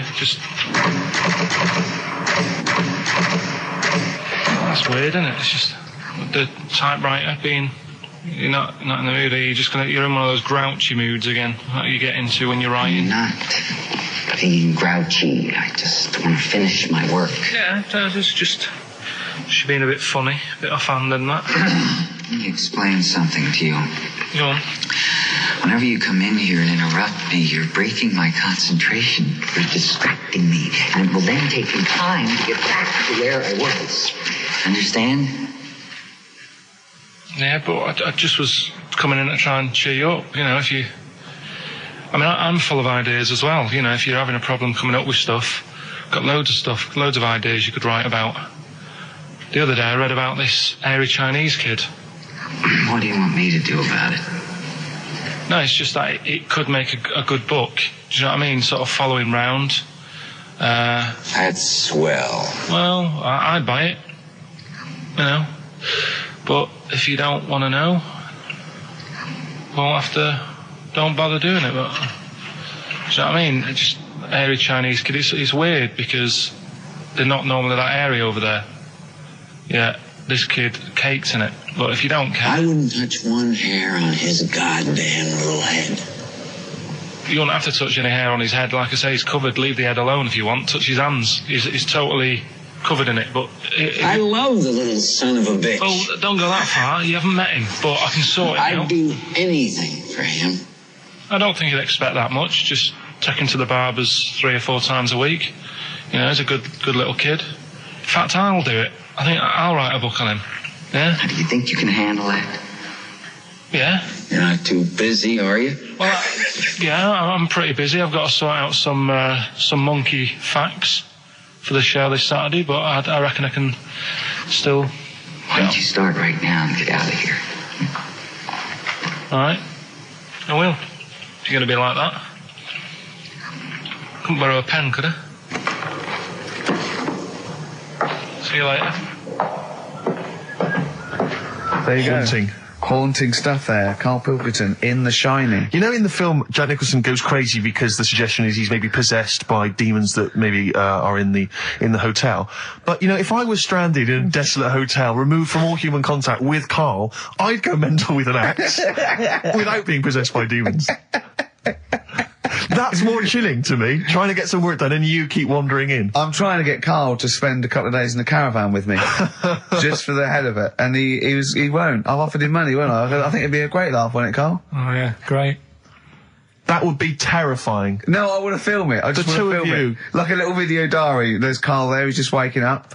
Well, if I was stranded in that would be like being... I may as well be with Freddy Krueger and Jason Voorhees. That's more scary. The thing is, Ricky doesn't mess you about as much as he messes me about. No, you see, you've given him an inch. You've given him an inch and he's taken a yard. 12:30 you got in today. In 30 minutes between 12:30 and 1. The old bin lid on the head. He wanted to do that again. Yep. Squeezing my head, think he had a go at. And karate chop on the back of the neck. Yeah. All in 30 minutes. Yeah. Who else can say that? Who else can say that? Who else can say? What do you mean? Anyway, have we got a question then? Yeah, to win a copy of, I'm so embarrassed to say it, The Shining on VHS is worth $5.99 and it will have already been watched by Karl Pilkington, probably not even rewound. Yeah, to win rewound, that. And a little bit of tripe and cow eels where it just slipped into his dinner. A barm cake outside. As he was reading the back of the box trying to figure out what was going on. film. The ingredients. What about this, right? Here's a question. I've got a question. No, go on. No, I want to hear Carl's first. Okay. No, it's about the film. Because when I was whizzing through it, I saw something and thought, oh, that's good. The kid who's in it, he was writing something on the back of a door with lipstick. What was it? Well, that's a tricky question. I can't remember. Nor can I. All right. So the kid in it was writing Is something that on the going to be back of the too door. hard for anyone? Let's see if... I mean, I wouldn't be surprised if there's somebody... Right, the phones are going, so it might be. Yeah, but this is email, isn't it? All right, Ricky.Gervais at xfm.co.uk. What was being scrawled on the back of a door by the little kid in The Shining? To be honest, if you know that, it means you've probably already got it and you've watched it about 8 times. Yeah. Fair enough, though. All right. Right, we've got to give away another prize. Yes, you lucky people. For those of you that haven't seen it and do not have the requisite £4.99 to buy it yourselves, you can win on VHS cassette, panned and scanned. Billy Elliot, the special edition, includes bonus documentary, The Billy Elliot Boy. Oh, and, I'd like to see how they really sort of made that film. Exactly. Well, it's the hit film Billy Elliot, and you can win that on VHS. Because, Carl, I assume you have included yourself in an excerpt from the movie. Taken a scene from the film. Who do you play, Billy? I'm playing the part of Billy. Brilliant. And we'll have a question at the end of it. Come on. Brilliant. 2, 3 part of all way and Alright. Just been down the valley. So you don't know where you... What are you looking like that for? What's wrong with Bally? What's wrong with Bally? Yeah, well, what's wrong with it? It keeps you fit and that. What do you think, Auntie Nora? You think about me doing Bally? I used to go to ballet. There you go. She used to go to ballet. Used to say I could have been a professional dancer if I'd had the training. Bet you were pretty good, weren't you? Wasn't the time you had wind for 5 minutes, was it? But you well glided across. Will you shut up? What's wrong with Bally, anyway? For girls. Not for lads, Billy. Lads do football or... Well, I've done that, yeah. Boxing or... Did that for a couple of weeks, so... Wrestling? Wrestling? Yeah, wrestling, yeah. Oh, friggin' Bally. Well... Don't worry about it, anyway. Just... Is it alright if my mate Wayne stays over tonight? He just wants to sleep over. He's just coming over to... Wayne, sleep? Yeah, he just stays over. I'm not gay or anything, it's just... I don't fancy him, I'm not... Yes, you do. I don't. Yes, you bloody well do. What, just because I want my mate Wayne to sleep over and I've started doing ballet, that turns me into a gay man, does it?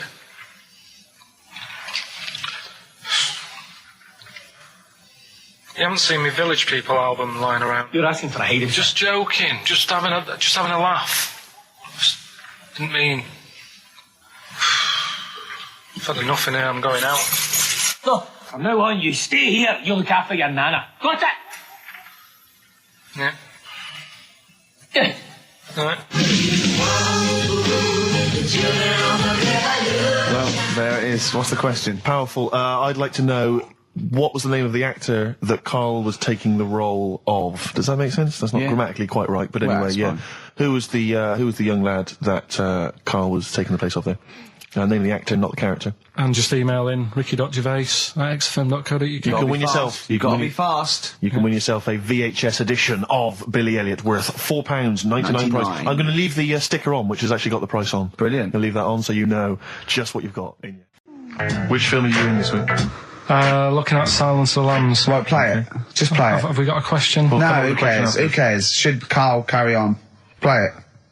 Right, Silence of the Lambs. The bit where Jodie Foster is having a chat. Good evening, Clarice. Alright. Just thought I'd come and see you. How very thoughtful. Don't mind me popping in though, do you? It's just no one else is interested in the sort of things I like talking about. People will say we're in love. Well, say what they want. Did you hear the show last week? We were talking about gay people, if they should have their own toilets or not and stuff. That was good. It's all right. Got a good debate going. Enjoy doing the show. It's a favourite part of my week, really, just talking about weird stuff and that. Oh, Clarice, your problem is you need to get more fun out of life. I have a lot of fun in my life. You know, come and see you and spend a lot of time on the internet looking up weird stuff. Reading something about a hairy Chinese kid. There's another thing, there's a fella who, no arms and legs, is known as a pillar man. Everything you need to find him is right there in those pages. Bizarre magazine. Yeah, I get this. But the hairy Chinese kid, what annoys me is he could sort it out. He could just have a shave, couldn't he? Do you know what I mean? No, he cuts. Does he? Well, he used some like Emacs stuff. Yeah, don't be getting funny with me just because you're in a bit of a mood, right? You know you shouldn't eat people. Your eyes are bigger than your belly. I've always said that. So, I'll see you later. Interesting. Atmospheric, moody, and the question is... okay, here, how about this? How many films have been made featuring the character Hannibal Lecter? How many films have been made? They haven't got time to phone in now, have they? No, they can email in, they'll have time. Do you care? I don't care. No, exactly. Ricky.Gervais, XFM.co.uk, if you can be bothered. If you're interested in you want a $4.99 copy on VHS of Silence of the Lambs. He's dissing that as well, Carl. Wasn't it that? Bit annoying, but that's it for this week. But remember what happened when... No, it's not. It's 9 minutes to 3. How can that... Tell him, Steve. No. How can that be it? It's 9 minutes to 3. What's he doing? Is he playing a record? Carl, what can I do to get back on your quiz team? You're not. Right. Songbird Oasis, right. Send Carl a little present. Send him some essential oils or something, or, a little lavender pillow, or just a little message. Send him a little message. Tell him it's all worth it. He's getting all grumpy, aren't you? I just get sick of it, that's all. It's not worth going through the stress for 30 quid every Saturday. You lying little... You'd get more than 30 quid. Oh, not much more. Anyway, Steve, who's the winner? The winner is Mike McNulty. He correctly answered the fact that there were 4 films featuring Hannibal Lecter. There's a downer now, isn't there? There's a downer. I think it was you, actually. I mean, I don't know, Carl. It's not like I'm just trying to win myself a place on your team, but I actually felt that Ricky was really I gave him grapes. I thought Ricky was discourteous, if that's a word. I thought he was rude, aggressive, unpleasant. As one person emailed in, a dickhead. So, someone also said you were fat and talentless. I don't like those emailers who do that sort of thing, but one of them said you were really, really annoying. Well, cheers for that, but you're still not on the team. They didn't like what you were wearing. So, back next week. What did he say? He went, cheers for that. Right, come on then, Carl. Right, so the film is Kes. You got to listen to it properly. At the end, there'll be a question about what's happened in there, so you got to listen, take it all in. I love the fact that in pole position, in positions 1 and 2 of his favourite films of all time, it's The Elephant Man and Kes. Yeah. That's brilliant. Yeah. Go on. All right. Am I leaving the mics open a bit when this is going out? Yeah, let's have a listen. Yeah? All right. So don't talk then, right? Just put that hot dog down, Rick. And this is the bit in Kes where it's the teacher and he gets up and he has to Glover. talk. What's his name? Is it Brian Glover? No, it's the other teacher. The other one. Anyway. Right, go on. All right, so here we go. Things that had actually happened. I've got another one. What about you, Casper? Casper! All right. All right? All right. You haven't been listening to a word I've said, have you? Yeah, I heard some of it. Yeah, you... Some of it? Just... Stand up. Always somebody, isn't there, eh? Right, now you're going to tell us a story about yourself. What sort of story? I want you to think of an incident that's happened to you sometime in the past that is true and that you think will interest the rest of the class. All right? All right. What about I work on a radio show at the weekend. Well, are you going to tell us about it? I'll just do. It's 2 hours, and it's with Ricky Gervais and Stephen Merchant, and just sort of play music and tell stories and stuff. What kind of stories? Well, whatever. Like last week it was science. We were talking about this lad who was growing a knob on his arm, so it's weird. It's tricky, sir, because like with Ricky, he gets bored quick and he won't listen to the stories and he'll start squeezing my head. All right, I'm not interested in what he does. That isn't normal, is it, sir, that? I mean, it sure is a bit gay. Is he? Just messes about, though. Do you know what I mean? I try and, like, come up with good stuff, like monkey news and, like, quizzes and stuff. But then he'll just, Ricky will just mess about. I mean, on Saturday he did it again. He squoze me head. How do you spell that? Squoze. S-Q... I'm going to show it on the board. This is a new word to me. Squoze is S-Q-U-O-Z-E. I can't tell us what it is. It's when he gets me head and he puts one hand on the back of it, right? And he puts the other hand on the front of it and he just sort of swivels it. Swivel, right down the bottom. Oh, swivel's not it's spelled S-W-I-D-R. How many times a day?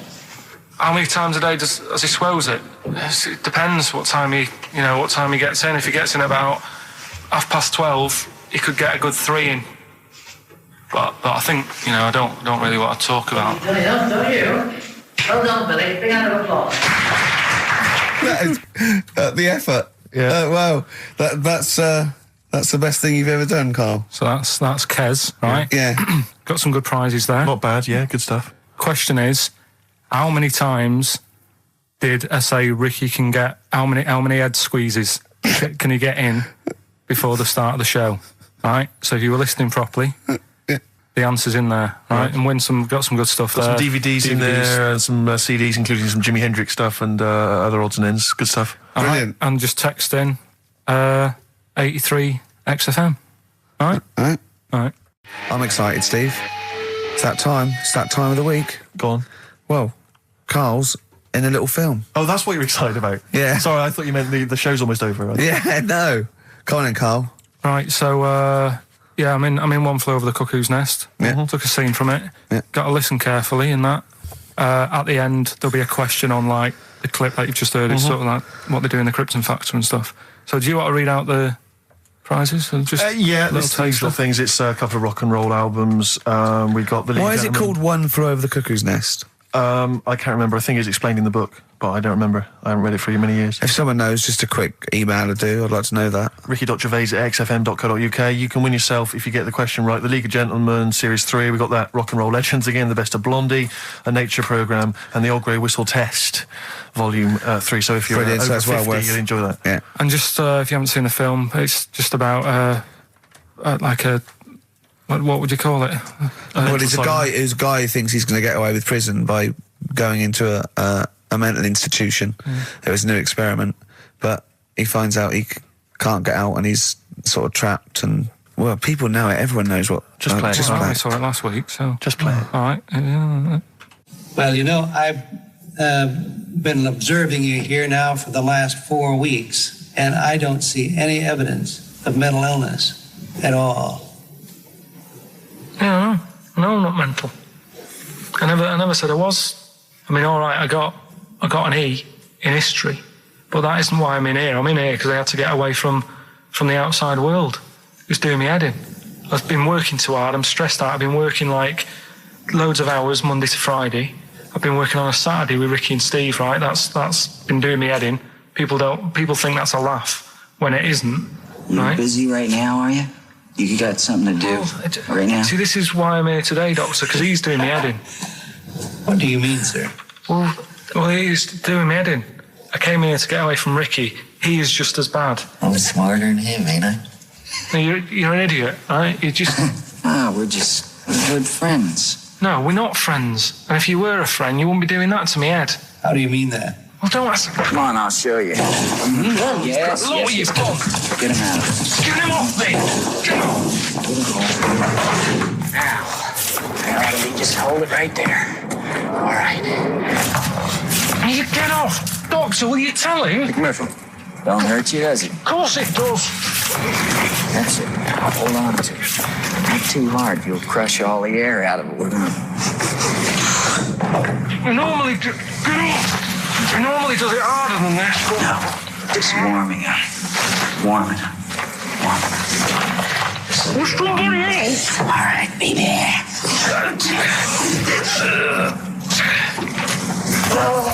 Get off! See what I mean, Doctor? That's what he's doing every day.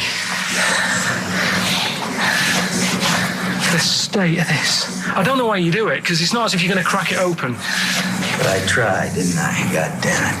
At least I did that. I love it, the effort. Yeah. It's almost, I wonder if it's almost a strange premonition of the future. Yeah. You in some kind of home. All right, well... what's the question? Little question, then. What result did I get in history? Good. All right. Yeah, well, tricky one, that. ricky.gervais@xfm.co.uk. Or text. Will we take text? I can't really bother to check the texts. All right, then. Here you know. Thanks for that, Rick. Sneezy. Yeah. All right, I'll play... Prentice Brothers, yeah, it's a lovely tune from their album, what's it called? Yours, Mine and Ours. Blinded by the Stars. Right, redeem yourself. Have you got the film thing you're in? Right, yeah, I'm in a film. It's Pulp Fiction this week. Right. Right. Changed it a little bit, tweaked the storyline a little bit. Okay. It's just... To make it better, yeah. It's just do you know, I've talked about Suzanne's hair and that? Yeah. About when she got it cut, didn't like it and that. Yeah. So it's sort of about that. Listen to it, there'll be a question at the end. You can win some good stuff. Yeah, well... All right. So, and this is the scene where they're in the restaurant, do you know, when they're about to do the robbery. Yeah, play Except it's not a restaurant, I've changed that, it's the barber's. Right. All right? Okay. All right. God. There you go, then. Is there going to be a question after this? Yeah. Okay. Right. Girlfriend came in here earlier. Had a haircut, I'm not happy with it. Look at the state of that. Well, don't laugh. Yeah? I mean, I don't want to cause any fuss, but just want you to sort it out. Afraid I can't do that. Well, you can do that, because it looks a mess. Look, my friend, this is just where you and I differ. Well, you've got to do something, because look at it. When she came through the front door at home, I thought Dave Hill out of Slade had walked in. Funny, I was thinking the same thing. Look, I don't want to cause any problems or anything. She hasn't even seen it properly yet. She sort of had it cut and came straight home and didn't look at it. Suzanne, just look in that mirror. Look what they've done to your head. God damn it, what is it? Suzanne! No! We're not going to do anything stupid, are we? I'm the manager here. There's no problem. What do you mean it's not a problem? Look at the state of her hair. Be calm, cooperate, and this will all be over in a minute. I want to go home. No, we're not going anywhere until they've sorted your hair out. I'm not walking home with you with your hair like that. It's embarrassing. So let's just get it. You die. No, forget having it dyed. Just get it cut. Colour's not a problem. Just sort it out. Just get rid of... Let's see what we can do. Right. Good. Look at it. Look at the state of it. I'm trying real hard. Suzanne, just keep your head still there so you can... Just hang in there, baby. You're doing great. I'm proud of you. Just sort that bit out there. Just cut that.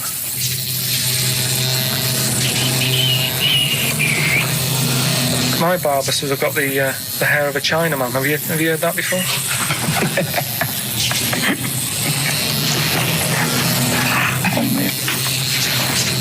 What? What's so funny about that? Is it serious or what? Freaking me out. If my answers frighten you, you should cease asking scary questions. It's almost over. There you go. No, it's not brilliant, but that'll have to do, won't it? I reckon we'll have to buy her a hat on the way home. Yeah, that's probably a good idea. Do you think Suzanne's listening? It's all right, isn't it? I like the fact that in that she's represented with a sort of dimwit southern accent. Yeah. Your girlfriend. So I'm sure she'll have appreciated that. All right, it was nice, yeah. It was a nice... I don't know what kind of copyright infringements that was made. Yeah. Well, right, well, the question is, what did I say is odd about my hair? Odd about your hair? Yeah. Oh, well, All right. yeah. Fans of the show will know that already, I'm sure. Yeah, so email in, ricky.gervais@xfm.co.uk, or, just email, actually. Yeah. Bud. Right. Yeah. You can win some tat. The usual address. That is a beautiful record. Yeah, this is Thunder Road by Bruce Springsteen, as recorded by Badly Drawn Boy. You'll enjoy it. Good job. Right, Karl. This is where he shines. This is what Karl gets Mondays off for. Yeah. Okay, Karl, what is it? You want to explain this? It's the bit when I'm in a film and sort of edit me into it, so I'm like an actor in a major film. Yeah. We've done Kes, we've done One Flew Over the Cuckoo's Nest, Shining, stuff like that. This week, it's A Few Good Men. Brilliant film. Brilliant film. With Jack Nicholson and that. Yeah. So you listen to this, and we give the question later on, probably. Let's give it after this. All right. Yeah, we'll give it after we've heard the clip. I haven't really got one sorted, but I'll think of one whilst it's on. So have a listen to this, take everything in, and then the question at the end. So it's a scene where it's a court case. Yeah. All right? All right. All rise. Call your witness. Yeah, he's just coming now. All right, Jack. Colonel. What? I'd appreciate if he would address me as Colonel or Sir. I believe I've earned it. Defense counsel will address the witness as Colonel or Sir. All right. All right, Colonel. Bit smart today with all the army stuff on. You ever served in an infantry unit, son? Nah. Brother did. He was in the army. He got kicked out though, because he went for a packet of fags in a tank. Weird, that, isn't it? No, it's not. It's tragic. I wouldn't say it's tragic. I'll show you something tragic. I always carry this book around with me. I always show it to people. It's got like the top 50 weird people in the world in it, right? It's all sorts of weird stuff in it. Look at this one here. It's a fella, right? He's got 2 heads. And the weird thing is, right, is the top 50 weird people in the world. He's at number 50, he's got 2 heads. Right? Makes you wonder what's going to be at number 1, doesn't it? Are these really the questions that I was called here to answer? No, but look at it. Imagine if you were his mate. You wouldn't get a word in edgeways, would you? If you maybe he didn't have any friends. Probably right, they say, don't they? They say 2's company, 3's a crowd, so... Please tell me that you have something more, Lieutenant. Yeah, I got loads more. For this fella at number 36, look at him. 3 legs. Little fella with 3 legs, right? Guess what his job is? My answer is I don't have the first damn clue. Well, I'll tell you. He's a juggler. I beg your pardon? He's a juggler. This is ridiculous. I know it's ridiculous. You're probably thinking what I'm thinking. Why wasn't he a footballer? Be great at keep you up, isn't that? I'll answer the question. You want answers? It's just that I'd like to know the truth. Because you can't handle the truth! Gentlemen. Well, I've paid for the book, so I think I'm entitled to know why I don't give a damn what you think you are entitled to! You better get somewhere fast with this, Lieutenant.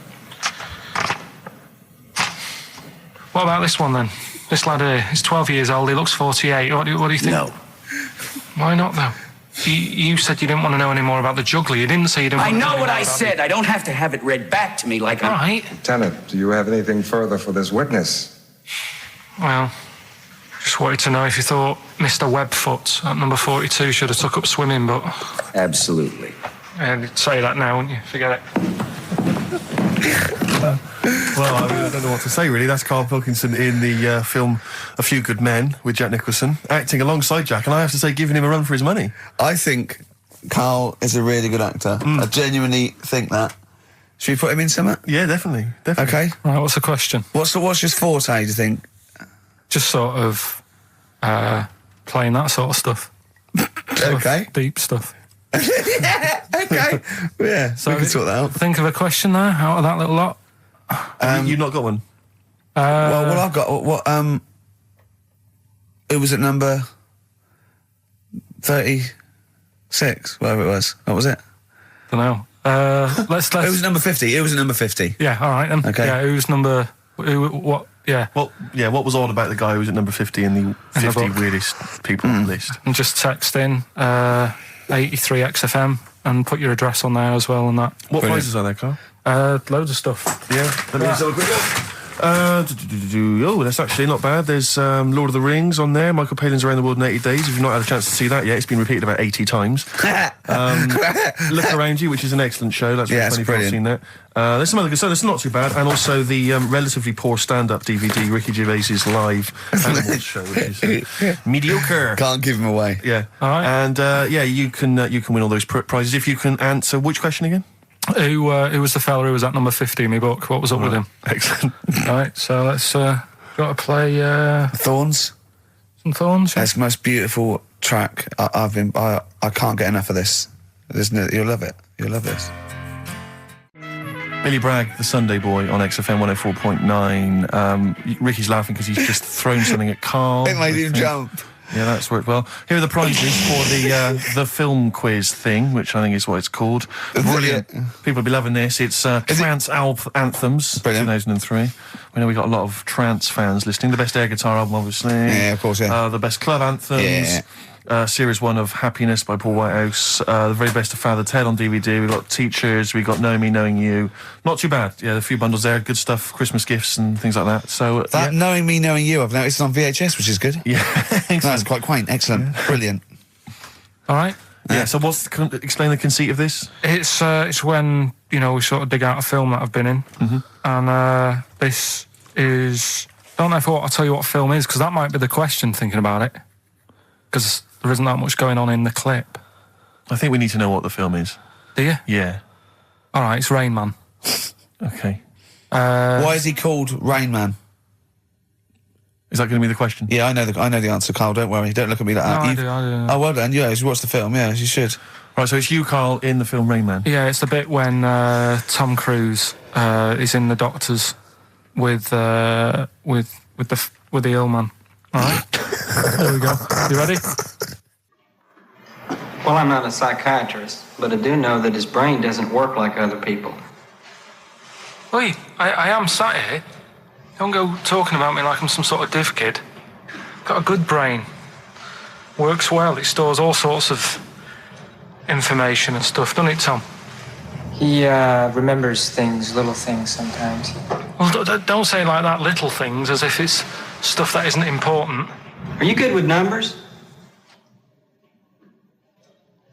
The doctor's asking you a question. Yeah, I know. I'm just thinking. Good with numbers. It depends. Not that good at maths, but I remember facts that have got numbers in them. Like I know that 1 person in 2 billion will live to be 116 or over. Right? Weird thing is a lot of them are Chinese, so, sort of makes you wonder if they're lying. I'm afraid I don't understand what you're talking about. What do you mean you don't understand? It's not... All right, here's an easier one for you then. Goldfish have better memories than people think. He's right. He's right? Yeah. See? There you go. Goldfish related. Oldest goldfish in the world was 41. No. Yeah. Funny thing is there, if it was a goldfish with a dodgy memory, it could have been older. Could have been, pushing 45. So. That's amazing. I mean, that is amazing. He should work for NASA or something like that. Well, don't go that far. They're the sort of things that I like reading about. I've got that big book there. It's full of Did you read all this? Yeah, don't... You read all these stories that are in this book. Don't bother touching it. Maybe you better put it back. Give it back. Go. Okay, no, Ray, take it easy. I'm not gonna... I won't touch anything else, Ray. Come on. It's okay, Ray. It's okay. Come on. Can I ask you something else, Raymond? No. Well, you've annoyed me now. You've kept coming here saying I'm daft and that and messing with my book. Just go, will you? Excuse me. Were they messing with your big book of freaky facts? Yeah, that's out of order. Good. Right. So what's the question? Why is he called Rain Man? Yeah? Yeah? Everyone happy with that question? Yeah? Yeah. Okay, ricky.gervais@xfm.co.uk. Why is he called Rain Man? Right. Yeah. Right, okay, are you in a film this week, Carl? We're doing that now? Yeah, go on. Get it over with. Hang on a minute then. Get it over with. Let's get this show over with. We can go home. You can go off to Lanzarote and sit on some ash. Some charcoal. He's not happy about that. That's annoyed him. The listeners have all ganged up on him. Yeah. XFM giving him 2 CDs. We've had more calls for his resignation this week than ever before. What do you think of that, Carl? What do you mean? There's another reason.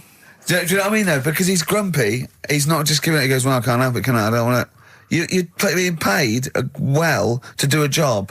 People have tuned in to be entertained, to have good songs. Me and Steve are working here. I'm pressing the buttons. I'm paid to press the buttons. That's what I'm doing. Has every CD started on time? Then yeah. why would they give you Monday off if you just paid to press the buttons? Don't get every other Monday off, do I? So have you stopped doing that now, have you? Well, yeah. Why? Because there's work to do in that. I'm not moaning about it. Let's get on with it. Right, Scrooge, right, is the film that I'm in. Thought I'd do a Christmassy one. Okay. Right? Yeah. So get people in the Christmas mood and that. Yeah, you have, yeah. You have got people in the Christmas mood. You're like Santa visiting them. Right. So... It's you in the film Scrooge? Yeah. Which version of Scrooge? The old one. Is it if it's just you moaning with bells, I'll be annoyed. Right, go that on, is essentially Scrooge. yeah. Right, Scrooge, listen to this, and then there's some question at the end. All right. And you can win some stuff and that. Yeah. All right. Yeah.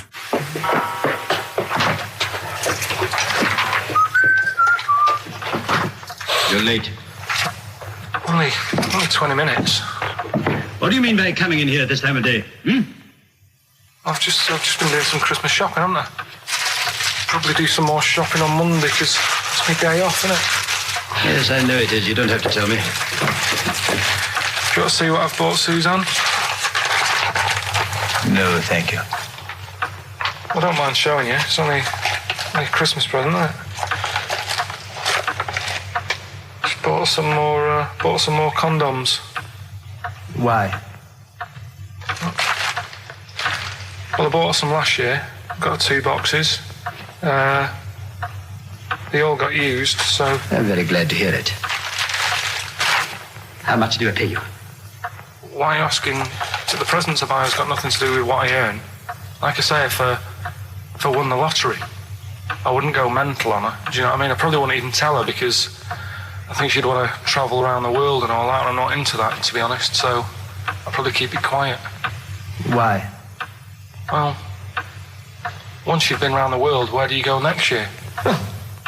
Each to their own, though, innit? You know what I mean? Well, what do you want? What for Christmas? Not that fussed, really. And you, it's just as well I'm not that fussed, because do you know I do some work at XFM? Do you know what they're giving me for Christmas present? Nothing? No, might as well have been nothing. 2 CDs. That's it. I was well fed up. I'm sure you were. They give you a list of about 30 albums and you get to pick 2 off the list. So I've gone for Kings of Leon album and the best of Bob Marley. Mr. Marley has been dead these 7 years. In fact, he died 7 years ago this very day. Did he? Do you know what sort of donuts Bob Marley likes? It's not my business. No, it's not a proper question. It's an old Peter Kay joke. He likes the ones with jam in. Do you get it? Garlic bread. It's good, isn't it? Excellent. Oh! Carl, well done. Carl in Scrooge there. The only man more mean and depressed generally than Ebenezer Scrooge. Oh, dear. Oh. What's the question, Carl? Well, if people have been listening from the start, right, what albums am I getting? Yeah. Is that good? Mm-hmm. Good, yeah. What albums am I getting from for working for this place for 6 years? All right. Ricky Gervais at xfm.co.uk. Another big moment here. We've had Rockbusters. Now we're going to have Carl's film quiz thing, isn't it? Yeah, it's a film quiz thing. I've done Planet of the Apes, right? Because one of the things we did in Lanzarote went on this tour with sort of 3 northern blokes. And They didn't really know what they were talking about. Joking. You're joking. What? Northerners not knowing what they're talking about. You're having a laugh. No, they'd obviously sort of not had much luck here, right? And thought, let's go over to Lanzarote, buy some vans, right? Get people in it. We'll do a tour of the island.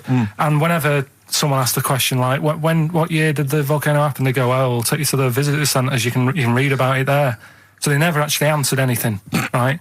So they were useless. But one of the things that they told us was that Planet of the Apes was filmed in Lanzarote. Right. Okay.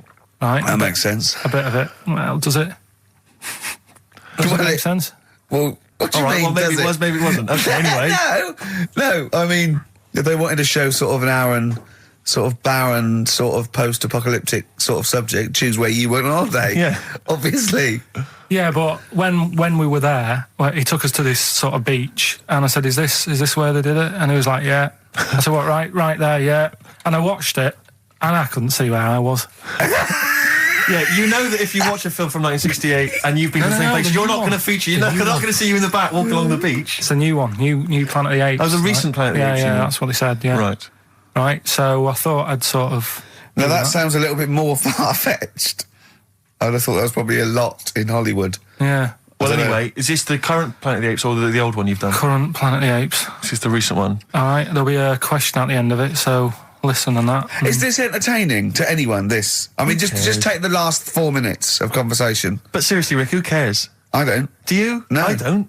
DVD's selling well. Exactly, what do I care? All right, come on then. All right, so Planet of the Apes, question at the end of it, listen and win some stuff, all right? Hey, where am I? What is this place? Hang on a minute, I'll have a look.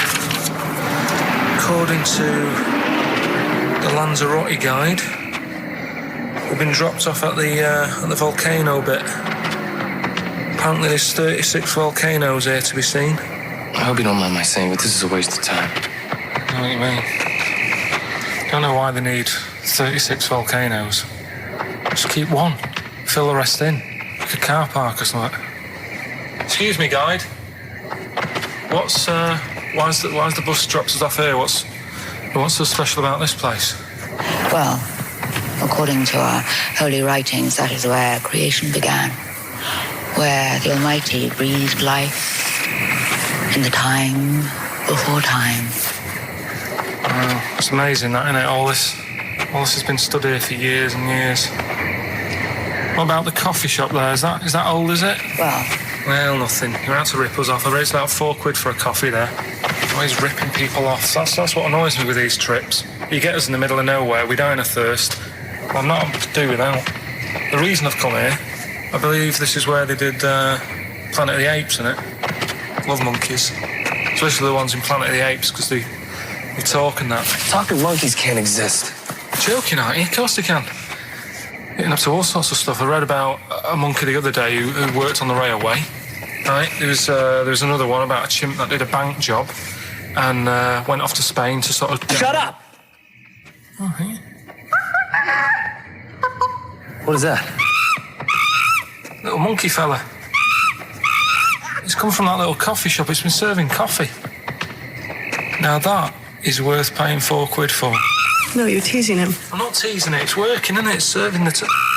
We want some coffee. Get us some coffee. I've heard about this. You can buy coffee that's been sort of hand-picked by monkeys. It's like Coffee Mate, except it's more sort of coffee primate. Yeah. Hello, little fella. We want coffee. What do you mean, we? You're gonna have a coffee, aren't you? What else are you gonna do? Go and look at another 35 volcanoes? I'm staying here. I'm having a monkey coffee. It's brilliant. You find this amusing? Jesus, it's a talking monkey. Right, mate. Have a couple of coffees. Don't start now.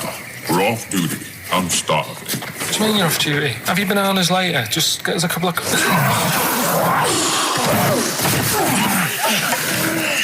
Right. I understand that you're tired and you've probably been on your hands all day. Just forget the coffee. You go and get some lunch.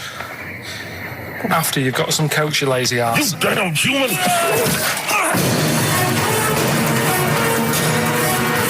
Powerful. Lovely. Excellent. So, what's the question?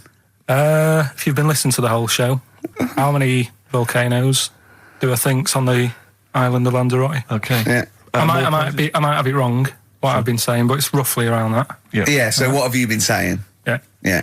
Brilliant. Ricky.gervais@xfm.co.uk. You're more likely to win the prize if you leave your address on the email. Yeah. Because otherwise we can't really be bothered to phone people or email them back. So, Good point. Put your address on there and you could win some crap. In a jiffy bag. And it's Ricky Gervais, Steve Merchant, Karl Pilkington hosting the final show.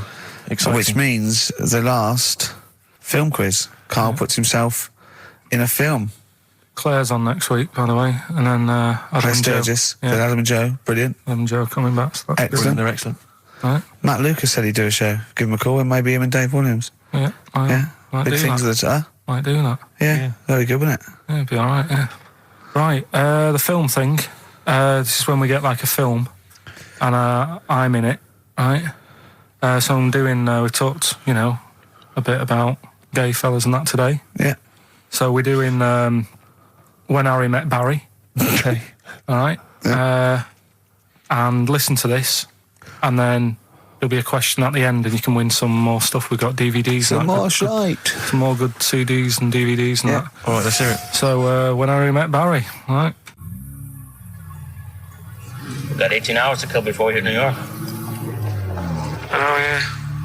Brought a few books just to kill a bit of time on the journey. When I buy a new book, I always read the last page first. That way, in case I die before I finish, I know how it ends. I read a book like that once. Not on purpose, though. It's just that all the chapters have been put in the wrong order, so it's a bit annoying. Got to chapter 1 before I realised. Are you finished now? Yeah, I bought another copy of it and read it in Lanzarote. It was all right. Good read. Listen, we're only staying in New York for a couple of days, aren't we? Because the place does me head in a bit. Oh, really? Yeah, it stinks, doesn't it? It's a really dirty city. It's noisy. It's funny, the people who live there call it the city that never sleeps. I'm not surprised with all the noise. I couldn't agree more. Listen, I know you're gay in that, right? What is the attraction with New York for you lot? Because it is like the gay capital, isn't it? They all love it. Even that Rod Stewart song, that Killing a Georgie, that was set in New York, wasn't it? Yes, it was. Yeah, well, that song was about a gay fellow, wasn't it, who moved to New York and ended up getting beaten up. Not a great advert for the place. You keep going there. Weird. Actually, I know why you like it. It's because it's a city that never sleeps, isn't it? You lot like going out late. You sort of run your life at a different timetable to everyone else. Are you finished now? No, I'm not being funny. I'm just saying. Just don't think you should live your life like that. Why not? Don't start getting angry. I think I'm entitled to throw a little anger your way. Especially when I'm being told how to live my life. Yeah, you're right. It is your life. And that's what I'm saying. Don't be dragging me into it. What? Well, you know I'm not gay, so why did you buy me a butt plug for my birthday? I'm not going to use it. What do you want me to do about it? I take it back, okay? I take it back. Right. Want to spend the night in a motel? No. Why not? Because you're gay and I'm straight, that's why. Why aren't you seeing anyone? Well, I'm seeing Suzanne again. We only split up for a few weeks when she had that funny haircut that made her look like David out of Slade. It's grown again now. She looked weird, didn't she? Well, but forget that. Anyway, don't want to share a bed with you again, not after last time. Oh, geez, what are we supposed to do? This isn't normal, mate. Pull over, forget it. All right, Forget don't it. you... I don't want to talk about it. How is that possible? Just pull over here. Fine, but let's just... There's nothing, I'll get a B&B. And by that, I mean bed and breakfast. Not bull and bollocks, as you call it, right? Get one thing straight. Not interested. See ya. Oh dear. Excellent. Oh, little Karl Pilkington. When Harry Met Barry, it's a classic film. What's the what song was I talking about? That, yeah, we know. What song? What song? Yeah, okay. Artist will do, or the song title, whatever. Yeah, okay. Email only ricky.gervais@xfm.co.uk. We can squeeze in a tune, and then I hope Monkey final News. Monkey News. Oh, what tune have we got? How long is it? 3 minutes. It's a nice one, though. Brilliant. Bit of Amy Man. Fantastic. Right. Don't steal our son. Please, lads. Thrills on XFM 104.9. I'm Ricky Gervais. With me, Steve Merchant and Karl Pilkington. Yeah. Little Karl Pilkington, little baldy mank whinging little twat. How are you? Yeah, all right, yeah. What are you doing? Happy? Feeling a bit happier today? You look as full of spunk, as they say in America. Yeah, I'm all right. Just a bit of a miserable day, though, isn't it? Yeah. A bit miserable. Yeah. Walking in today, right? Do you know I walked through, like, the sort of the gay district of London and that? Right. You don't walk, you mince, don't you? Well, just walking through on the way to work, and I'm always interested in their little shops and stuff that they have, right? Loads of their little shops. There's don't be ashamed of. If you want to go in and buy something, go in and buy something. I'm just having a look at, looking in the windows and stuff. Little postcard just near the entrance. Yeah. That's meant to tease people in, to make people go, that sounds good, I'll nip in. Right? Little postcard. Free butt plugs with every sale. That's great. How did we get from 5p off milk to free butt plugs with every sale? Wow. What's society come to? Well, it's because we're liberated, Rick. Yeah. It's an open society. What did you buy to get them? You didn't buy... I didn't but what's the purpose? What, of the poster or of butt plugs? Butt plugs, because I really honestly You don't... shove them up your arse, don't you? Whoa, slow down, bum. Shove them up your bum. Yeah. But when? Is that just like when you're doing whatever, doing stuff around the house, or...? I think it's not to keep things out. Is it like you would use a plug in the sink to keep, the water in the sink? Oh, if you're not gay. Get that, oh, yeah, no, I know what you mean, yeah. I don't know. No entry. What is it? I mean, I don't understand what I that's don't know. I assume it either feels good or are they... well, I've got to be careful here. Or are they sort of like breaking it in? Right, yeah. Do you know what I mean? Like it's like a shoehorn. Sure. or It's like when you stick paper in your shoes if they're a bit tight. Or those people who sort of like put little bits of wood in their lips, and then as soon they've got big plates in their lips. Yeah. Same with the butt plug. It means you can, you're ready for anything. I don't know, do I? The Carl's face. Well, if you know what butt plugs are used for, then I'll get in touch. Ricky Gervais at XFM.co.uk. What do you think? If there's any... I can't believe we're already on this subject. I know. It's 1:05 and we're I was going to say then, if there's any people who use butt plugs, and I was thinking that Karl would have said, well, they're not up yet. Yeah. Because they go out late. No, but what is it? We're award-winning people. We've written a TV Not on show. radio, though. Not on radio. We're rubbish on radio. I know, We've got nothing to lose. But I always say to you, Steve, that I like educating people and that. Now, the way I see it is I didn't know what they were. Let's phone to go. Someone might know about butt plugs. All right, we'll get No, get them on. Get them on. Ask them. No, because they might say something dodgy. Oh! Yeah, whereas, what have we just been doing? Just take a chance. Take a chance and tell them not to swear. Well, you tell them. Okay. Right, Steve, I haven't got my headphones on. Hello, who's that? Hold on. Who, sorry? Nicholas. Nicholas, hello, mate. You're not going to swear, are you? No, I'm not going to Keep it clean. Yeah. Keep them keen. What were you calling about? I'm phoning about your plugs. About, not my plugs, but sure, plugs in general. What, do you know much about them? No, Are you a plug user yourself? No, I'm just thinking if maybe you've got some gay friends and you're spending the night at their place, you might want to use one. Right. What, you mean experiment with them, or...? No, so you can make sure they're not going to do anything while you're asleep. Could I suggest, just lock the door? I mean, that is easier to me. Can I make a bigger suggestion?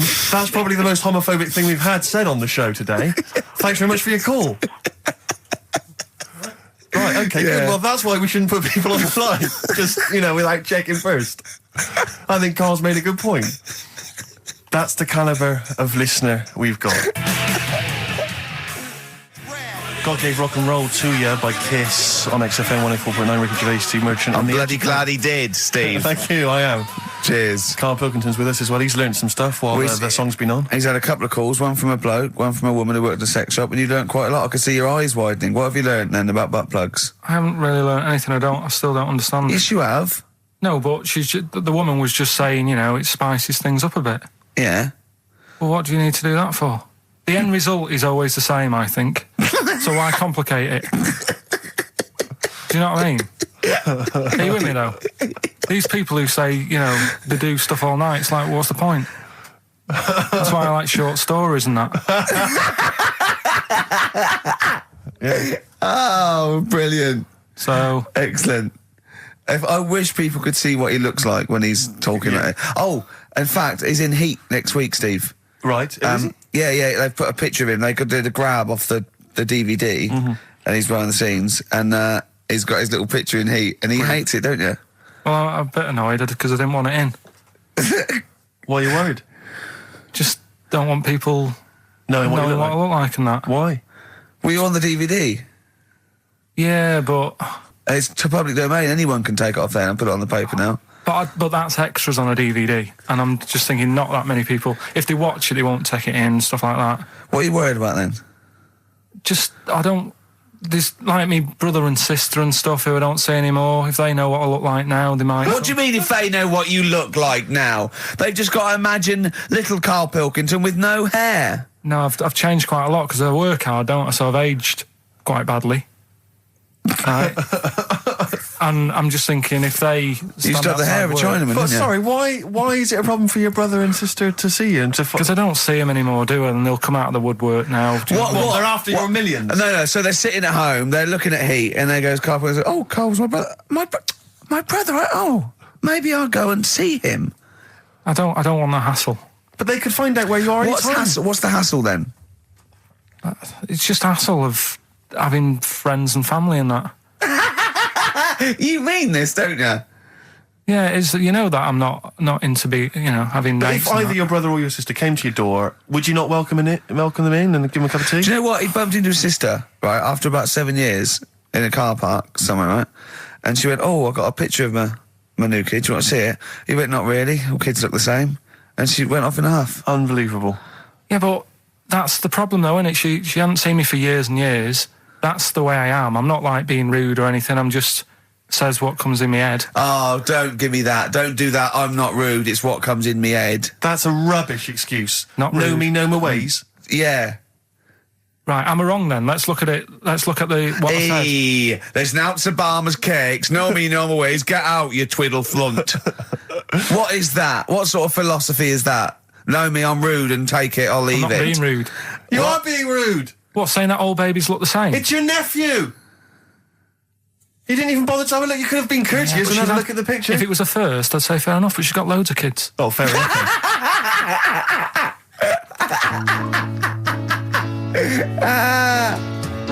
What kind of woman is she?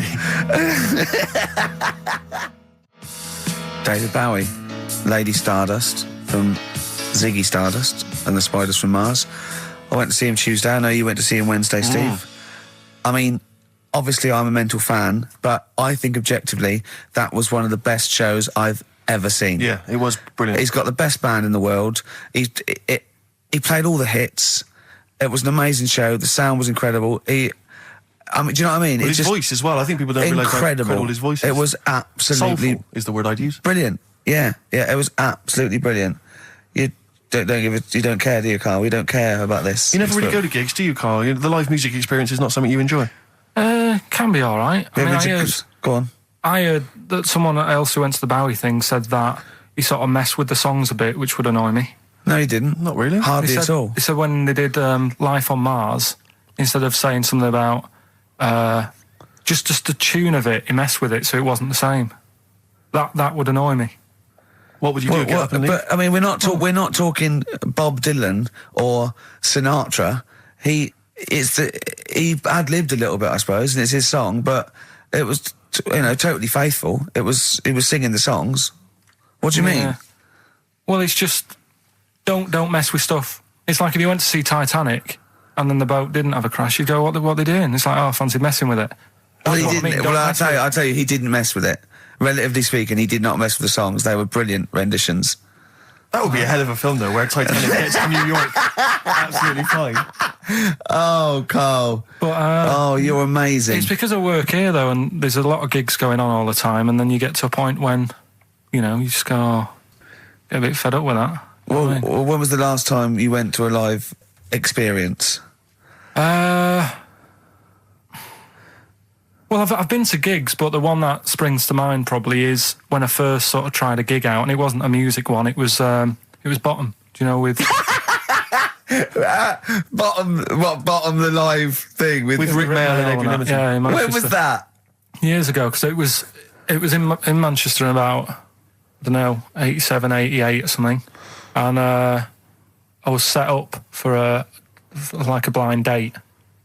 Right, this a mate of mine sort of set me up to see this. What? girl. So you said let's go to Bottom? Well, I didn't tell her. I just said meet us at the Apollo. I bet she was over the moon, wasn't she? Met her there. Said right. Romantic.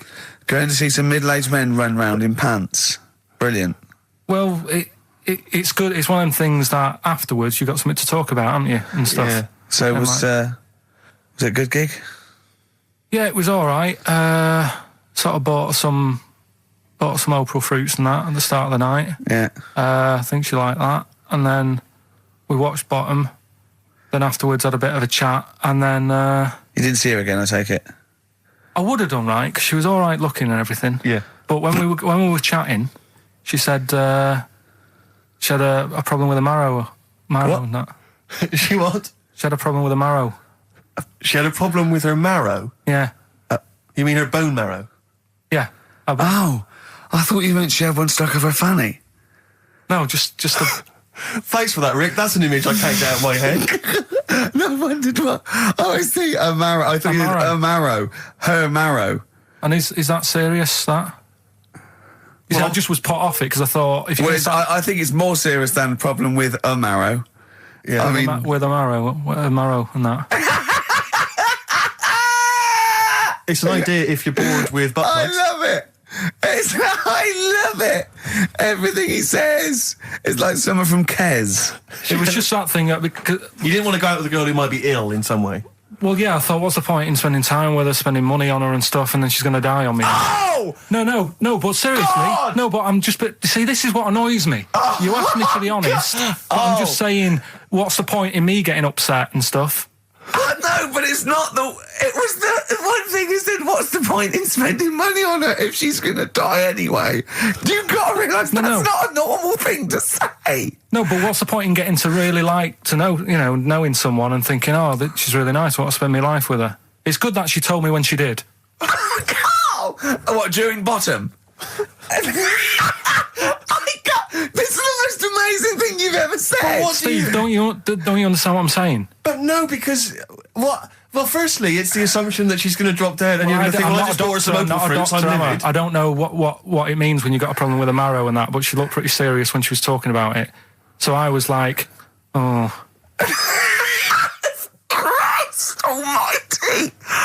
I don't understand what's so bad about it. Play a record! I'll tell you. I'll explain to her during the break. Play a record. Libertines? Yeah. If you're morally objectionable, why not email ricky.gervais@xfm.co.uk? It's okay, he's an idiot. True. Modest Chambers, Kings of Leon on XFM 104.9. I'm Ricky Gervais with me, Steve Merchant and Karl Pilkington. Steve, I want to talk to you. I think it was, might have been Wednesday night. I was in the pub. Phone goes. Karl goes, "You're watching that thing about parasites?" Right. I went, "No, I'm out." He went, "Oh, fella with a maggot in his head." Fella with a maggot in his head? Yeah. And they go, "Oh, no, he's pulling it out now." Oh, God. I said, "Well, I'll get it. I said, "Yeah, see you later." About 5 minutes later, I get a message on my phone. Beep, beep. I look at it. It just says, "Oh, no, there's a fella with his fish up his cock now." There's a fella with a fish up his cock? Yeah. Right. Okay. Do you want to explain that, Carl? Is it one of those little ones that swim up if you're having a slash in the Amazon? Yeah. Yeah. That's weird, isn't it? But it was still like stuff like that. It started off with What does the fish do when it gets in there? Just sits there. Why? Well, what else can it do? No, but why does it go up there? Don't know. I didn't listen to that bit. There's a bit. It started off with a fella who had a bit of meat and got a tapeworm inside him. Yeah. And he grew it for however long, and then it came out at the end. It was about 7 foot long. On purpose? Yeah, he did it on purpose. Yeah, for the programme, right? I think probably slimming, isn't it? Well, I was thinking that could I mean, you're a fan of Waller. Could he purposely have about 8 of them? What, Rick Waller? Yeah, it's a good idea. Because they were saying how they eat, a lot of stuff when they're in you. They just eat. Well, they take enough so you don't die, and nor do they. Yeah, but I mean, you've got to keep taking them out, haven't you? Because you'll still have the same weight, because it's got to go somewhere. So you'll have them in you. What you got to do is, like, let them eat your meal and then take them out. Do you think worm watchers will catch on? Yeah. So anyway, so that happened, right? And then, there was a woman with a maggot in her head. A woman with a maggot in her head? Yeah, she went on holiday, it got in there somehow. And, stowaway. It it was massive. And the thing is, she had a hole in her head, and she's there being interviewed with the doctor, like, and you can see it just sort of sticking its head out. Like, do you know when you see a cartoon with a maggot in an apple? Yeah. And it looks around like that. Yeah. Why didn't they just take it out there and then? I think they could have done, but the doctor's messing about. It's like, well, it's good for the show, isn't it? And they left it in there. Right, that's libelous. Well, that is libelous. But I found it weird. Why not just grab it? Because there must be a reason. There must be one of those medical reasons that you don't really know about, Carl. Right. And another bit. This was the best one. Right? Grab it. Right. There's this fella, and he was on his bike, right, cycling to work or whatever, and he sort of sees this thing in the corner of his eye. Right? Literally in the corner of his eye. Or you mean he saw He just said he saw in his something. peripheral vision? He saw Okay, something yeah. and thought, what's that? Yeah. So he thought, oh, doesn't matter, whatever. And he stops off at a cafe, right? Get a little scone, a tea or whatever. And he goes in there and he's sat down, and the waiter comes over. He says, what do you want? He said, I'll have a scone and a tea. He goes, all right then. So he goes to get it, comes back. As he puts the tea and the scone down, his face is like, what is that? Right? Like a look of frightenedness on his face. Right? Drops the tea and legs it. So the fella's going, what? So he legs it after the bloke and goes, what? And he says, something came out of your nose. That was massive. Sorry, something came out of the guy's this is all true because people would have watched it, so don't start saying it didn't but hang happen. on, I just need to clarify. The guy on the bike... I don't believe he ran away. I don't believe he legged it. I don't believe he had a look of frightenedness on his face, and I don't believe he said something massive came out your nose. And I don't even believe he had a cup of tea in the scone. These are the things that I think are embellished. But who had something coming out of his nose? Was it the guy serving the scone? The one who was on the bike who ordered the scone. Yeah, but what was it? Came out of his nose. What was it? Came out of his nose. Right. So he goes home and he thinks, I've got to sort this out because it's not good and that. So he sat. But what? No, it was out of his nose. So you mean it poked out of his nose? It didn't come out. It just said hello and then it. It was like the maggot in the head. Yeah, he just popped his head out, had a look around, and went back in. Why did the bloke drop the tea and run? Well, it's weird, isn't it? All right, so he goes home. He goes home and he goes, oh, God, you know. So he sits in front of the mirror and he's sat there waiting. This thing comes out. Again, sort of looks round, goes back in again. So he goes, oh. No scones. Right? No, so he goes, I've got to sort this out. He goes to the doctors, says to the doctor, I've got something up my nose. It just keeps coming out and having a look round, going back in. Didn't say that. The doctor's like, oh, I haven't heard of that before. Right? Didn't say that. So sat there. He does it again. The doctor looks, frightened again. Runs away? Yeah. He's got a look of frightenedness on his face. He had a look of medical frightenedness. He dropped his stethoscope and legged it. No, he said, I know what it was. So what? So you got a leech up your nose. He had a leech about that long. What's radio? Well, how long's that?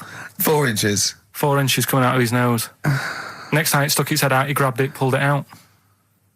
That's horrible, though, isn't it?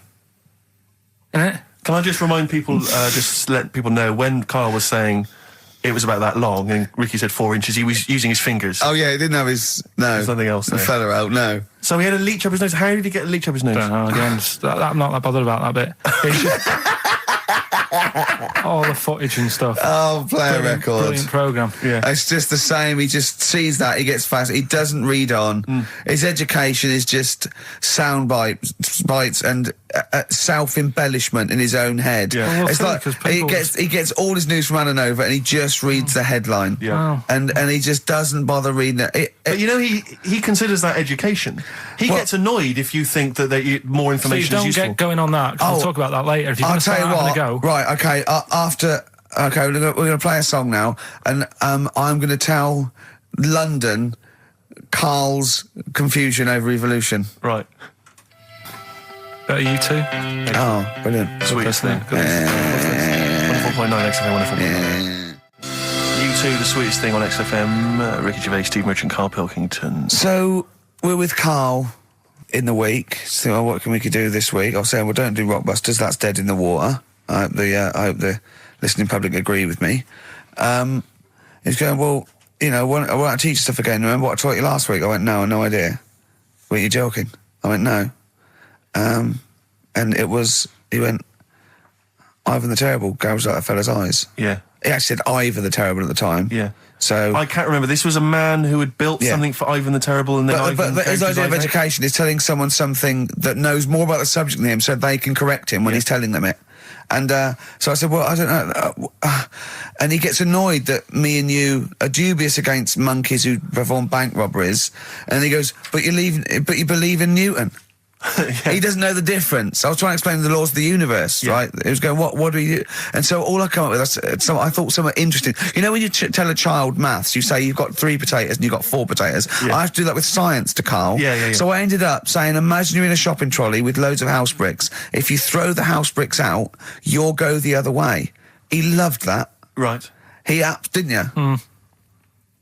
Because I didn't know that would happen. And it's sort of useful to know. It sort of explained a bit to me and stuff. Yeah. Right? And that's why I like doing stuff every week. I think listeners go away going, well, I didn't know that. Do you know what I mean? Karl told me something there. They forget it instantly, just like we do. We're friends of yours and we forget it instantly. No, the annoying thing with you is, Steve, not so much, Ricky, at least he'll listen now and again, he'll just dismiss stuff straight away. I told you loads of stuff yesterday, I taught you loads of stuff. But Karl, what you consider education... hang on, what you consider education, I consider tittle-tattle. Well, it's not education. Do you know what I mean? You seem to think it's education. It's just kind of gossip, stories you've sort of half read. Right, all right. Example of yesterday. Goldfish have longer memories than people think they do. Yeah. You said no, it's rubbish. No, we didn't. We said, where'd you get that from? Where'd you get information from? Yeah. There's not enough information there for it to be educational. Because it's also relative. I don't know. Because that as a statement, it has no objectivity. Goldfish's memories are longer than some people think. That isn't a fact. Exactly. Because we don't know how long do people think a goldfish's memory is. Do you see what that isn't a fact? Whereas Newton's laws of physics and the universe are. Right. Yeah, but it was just a little thing. And I taught you more than that. I said about there's loads of Chinese people, if you put them in a line, you can't get to the end of it. I don't know what that means. I don't know what that means. There's loads of Chinese people. We know that, but what? If we put them in a line, we can't get to the end of it? We just say there's about 1 billion Chinese people in the world. But what really annoys me is, right, I read something on the internet the other day, because I'm always trying to learn stuff. Yeah, no, you are. I know you are. Right? Yeah. And you're having a go at me because you're saying, well, what does that mean? Yeah, there was a report on, I think it was Ananova or BBC News website. It said, the world may end in 32 million years. Right, first of all, it says may, it doesn't say it will. And 32 million, who's going to argue with that?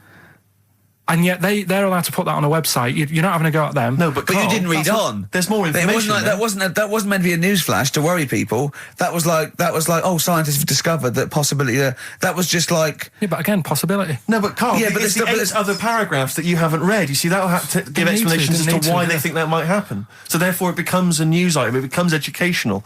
It's not just the headline, the bullet point. The headline's just supposed to draw you into the story so you read on. Yeah. That's not all the information. But then I was trying to come up with things to excite you, and I realised that I was opening a can of worms. I was trying to come up with facts for him. He was going, give me facts. So I said, oh, okay, why can't an owl, why does an owl have to turn its sort of head 180 degrees? And I said, it's because the eyes are so large, it has a huge focal point for its sight, that they can't move within the skull, right?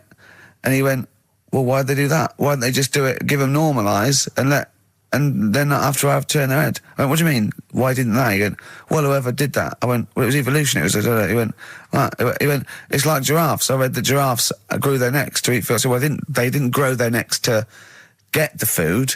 The ones that had upshots, lived longer, and so got the food and passed on their...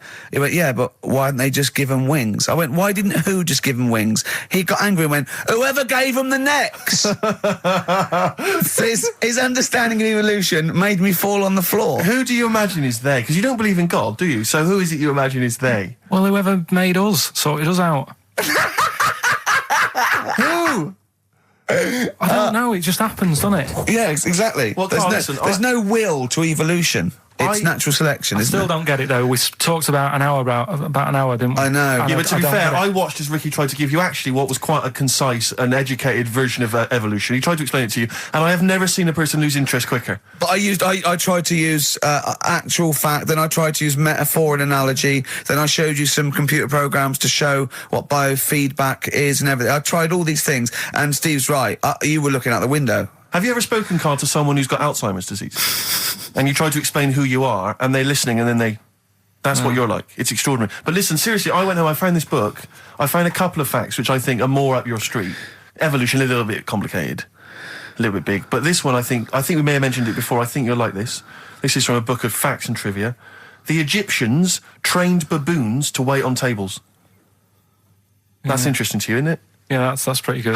Yeah. Have you got any more there? I'll see if I can find he's interested. Yeah. Can get the staff. That did happen, You pay peanuts, That definitely happened, you get monkeys. And then what did they go off and do after that? Well, it doesn't say. So I love the fact that he thinks, right, okay, so in his mind, it's now the monkey going, it's 5:30, I'm off, you know I was going early today, and they go off maybe dancing or something, or they come in late. No, I assumed what you meant there is that was their first career move. Yeah, and they went on. It's like actors waiting to be discovered. Play a record. Just one more before you play a record. Oh, man. You'll like this. Peter the Great. You ever heard of Peter the Great? No. Okay, well anyway, Peter the Great had his wife's lover executed. You'll love this, Karl. Right, so his wife had a lover, he had him executed, and he put his head into a jar of alcohol, and his wife had to keep it in her bedroom. Do you understand? That's every time every morning she'd wake up, and there was her lover's head in a jar. Who took his head off? He took his own head off. Play a record. Play a record. She had a lover, and never mind. Never mind. It couldn't be any more concise. Mad World on XFM. We just had a text, Rick, from Andrew Barnes. He says he watched the same documentary, it would appear, as Karl did in the week. And he says here, just to clarify, the leech nose man got it up there when drinking from a muddy stream. And he goes on, one can only imagine the frightenedness he experienced.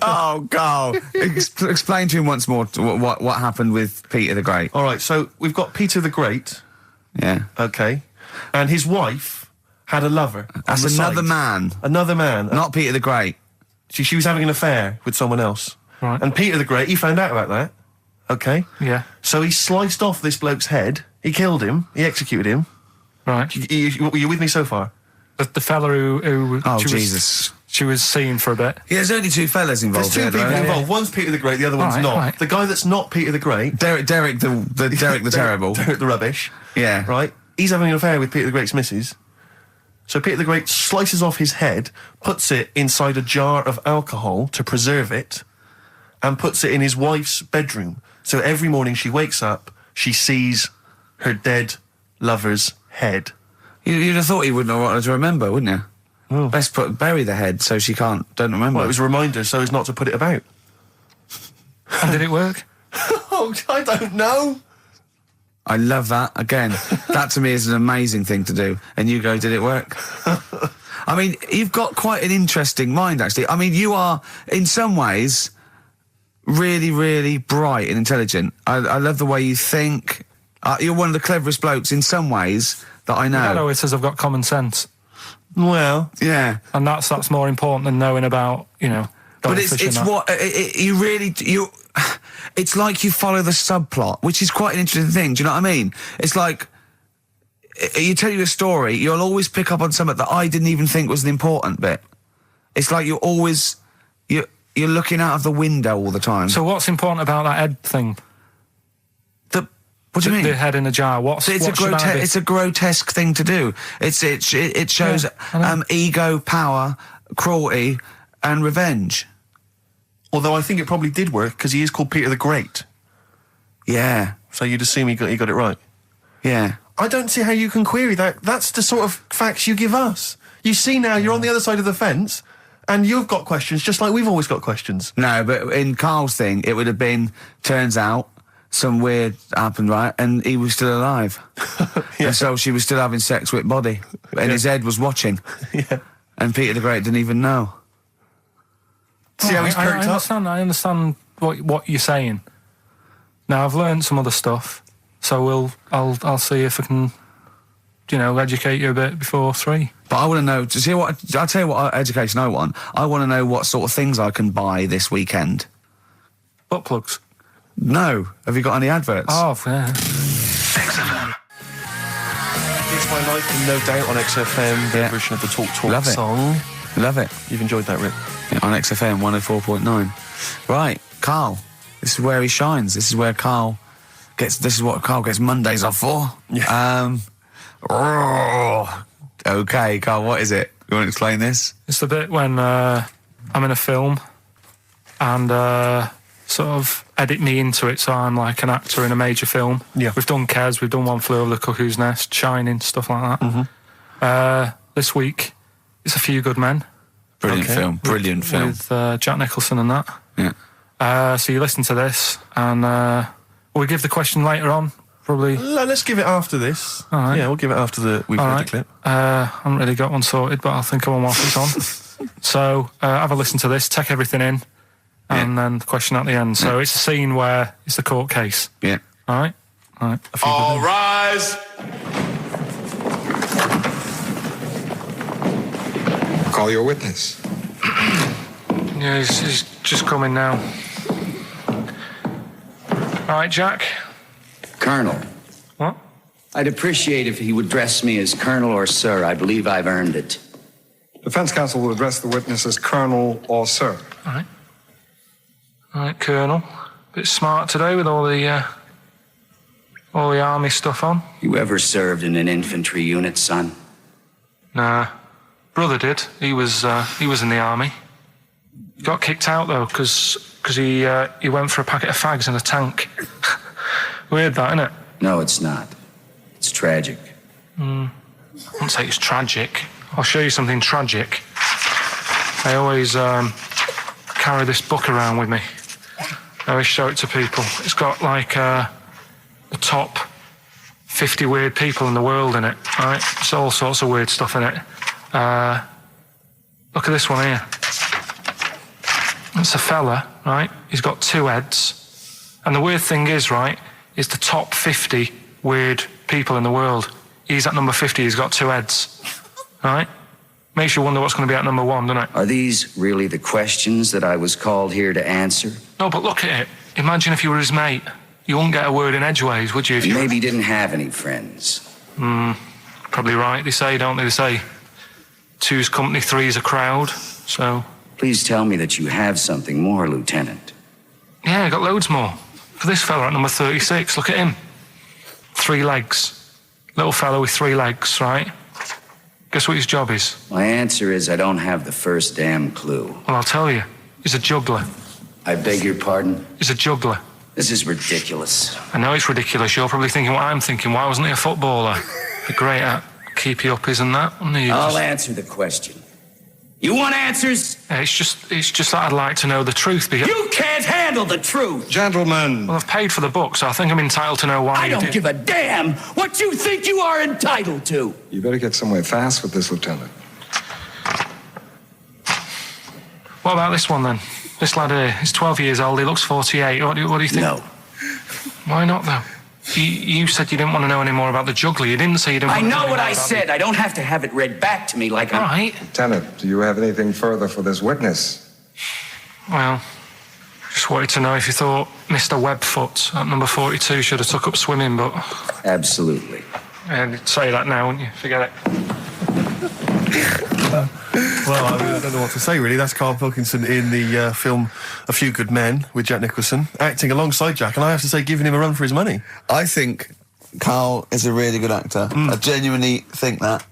Should we put him in something? Yeah, definitely. Okay. Right, what's the question? What's his forte, do you think? Just sort of playing that sort of stuff. Okay. Deep stuff. Yeah, okay. Yeah, So we can sort that out. Think of a question there out of that little lot. You've not got one? Well, I've got what. It was at number 36, whatever it was. What was it? Don't know. Let's. It was number 50. It was number 50. Yeah. All right then. Okay. Yeah. Who's number? What? Yeah. Well, yeah. What was odd about the guy who was at number 50 in the 50 weirdest people list? And just text in 83 XFM and put your address on there as well and that. What prizes are there, Carl? Loads of stuff. Yeah. Let me just have a quick look. Oh, that's actually not bad. There's Lord of the Rings on there. Michael Palin's Around the World in 80 Days. If you've not had a chance to see that yet, it's been repeated about 80 times. Look Around You, which is an excellent show. That's really funny if you've seen that. There's some other good stuff. That's not too bad. And also the relatively poor stand-up DVD, Ricky Gervais's live Animals show, which is mediocre. Can't give him away. Yeah. All right. And you can win all those prizes if you can answer which question again? Who was the fella who was at number 50 in my book? What was up with him? Excellent. Right, so let's got to play Thorns. Some Thorns. Yeah. It's the most beautiful track. I can't get enough of this. You'll love it. You'll love this. Carl, come on, what's the matter with you? Oh, Thorns. that's fine. No Blue Sky. Beautiful, isn't it? And that great track. It's all right, yeah. Just had an email. Yeah. That woman who opened the Office script could have her head cut off. Apparently, when a letter is posted, it becomes the property of the Queen until it reaches the person it was meant for. By opening it, she's committed treason and could be killed. I don't know if you're familiar with this story, Carl, are you? Go on. Apparently, some copies of the Office Christmas specials scripts got sent to the wrong address. Some woman. And, I don't know what you do in that situation. Normally, if I get mail that's not addressed to me, I just give it to the postman or put it back in the postbox. Radio 1 tried to speak to her, but apparently she's got a gagging order, which makes us think that she sold it to the Sunday. So we'll read it. We'll read the plot of The Office tomorrow in the Sunday papers, which ruin it for some people. Ruin it for a lot of people, yeah. But the other thing is, I mean, if it was sent to her, obviously her name wasn't on it. If that's true, in which case I think that's quite a serious offence, isn't it? I would hope so. I mean, I would hope that if I sent something in an envelope, it was. But the BBC, the BBC thinks that because the person they said it was meant to be sent to got his, he thinks maybe that's an excuse. Maybe someone gave her the script and said, "Don't tell her don't say it came from me." Yeah. So. I don't know, maybe she's protected someone, I don't know. Yeah, well, I mean, if that is well, either way, don't sell it to a newspaper. Well, It's just the kind of mercenary nature of it that I loathe, you know? It's the fact that it's only just now makes me wonder if she had it there lying around in her house and someone said to her, well, why don't you go to the papers? Yeah. Try and flog it. But I just don't think she's going to get a lot for it, because people are going to see it soon. It's not like it's the Hitler Diaries. Well, they're not very well written. But, I mean... I don't know. I'll tell you what I'm frustrated by. It's just the fact that it's like we've worked hard to give people some kind of pleasure for this Christmas, you know, because a lot of people are very depressed, Rick, very low at this time of year. They've not got what they wanted. But we're trying to cheer them up, give them a bit of happiness. Yeah, but I think she'll be happy if she gets a lot of money. True. I don't know. I think it's just tacky, really. It's like, well, I just say, if you're a fan of the show and you don't want to know what happens, then don't read the Sundays tomorrow, or at least avoid it when it says we tell you what happened. But the papers might not ruin it. The papers might go, we've got them, but we're not going to ruin it for people. Well, That'd be a nice gesture. Ideal. But I don't know. All I can say is it's a good job that I send out the prizes. Because that Michael Palin Around the World in 80 Days will be going to the person who won it. Yeah. And if someone else receives it, they better not try and, do you know what I mean, keep it. It should go to the winner. Yeah, exactly. Right? That is a very good point. So, be warned. Don't open things that weren't addressed to you. Yeah. Pandora's box. There's some sort of lesson there. Yeah. What happened? All the evils of the world, wasn't it? Pretty much. What? Yeah. Oh, don't try and explain it to Carl. No, Pandora's box. Go on. Well, told not to open it, opened it, released all the evils that are in the world now. But did the person say if you open it, loads of evil will come out? It's not true. It's not true. It didn't really happen. It's not like evolution. It's not the truth. But you remember that? Yeah, you won't listen to some of my stuff, like goldfish and stuff. No, it's not that we don't listen to it. It's that you would pass off how all the evils in the world got here.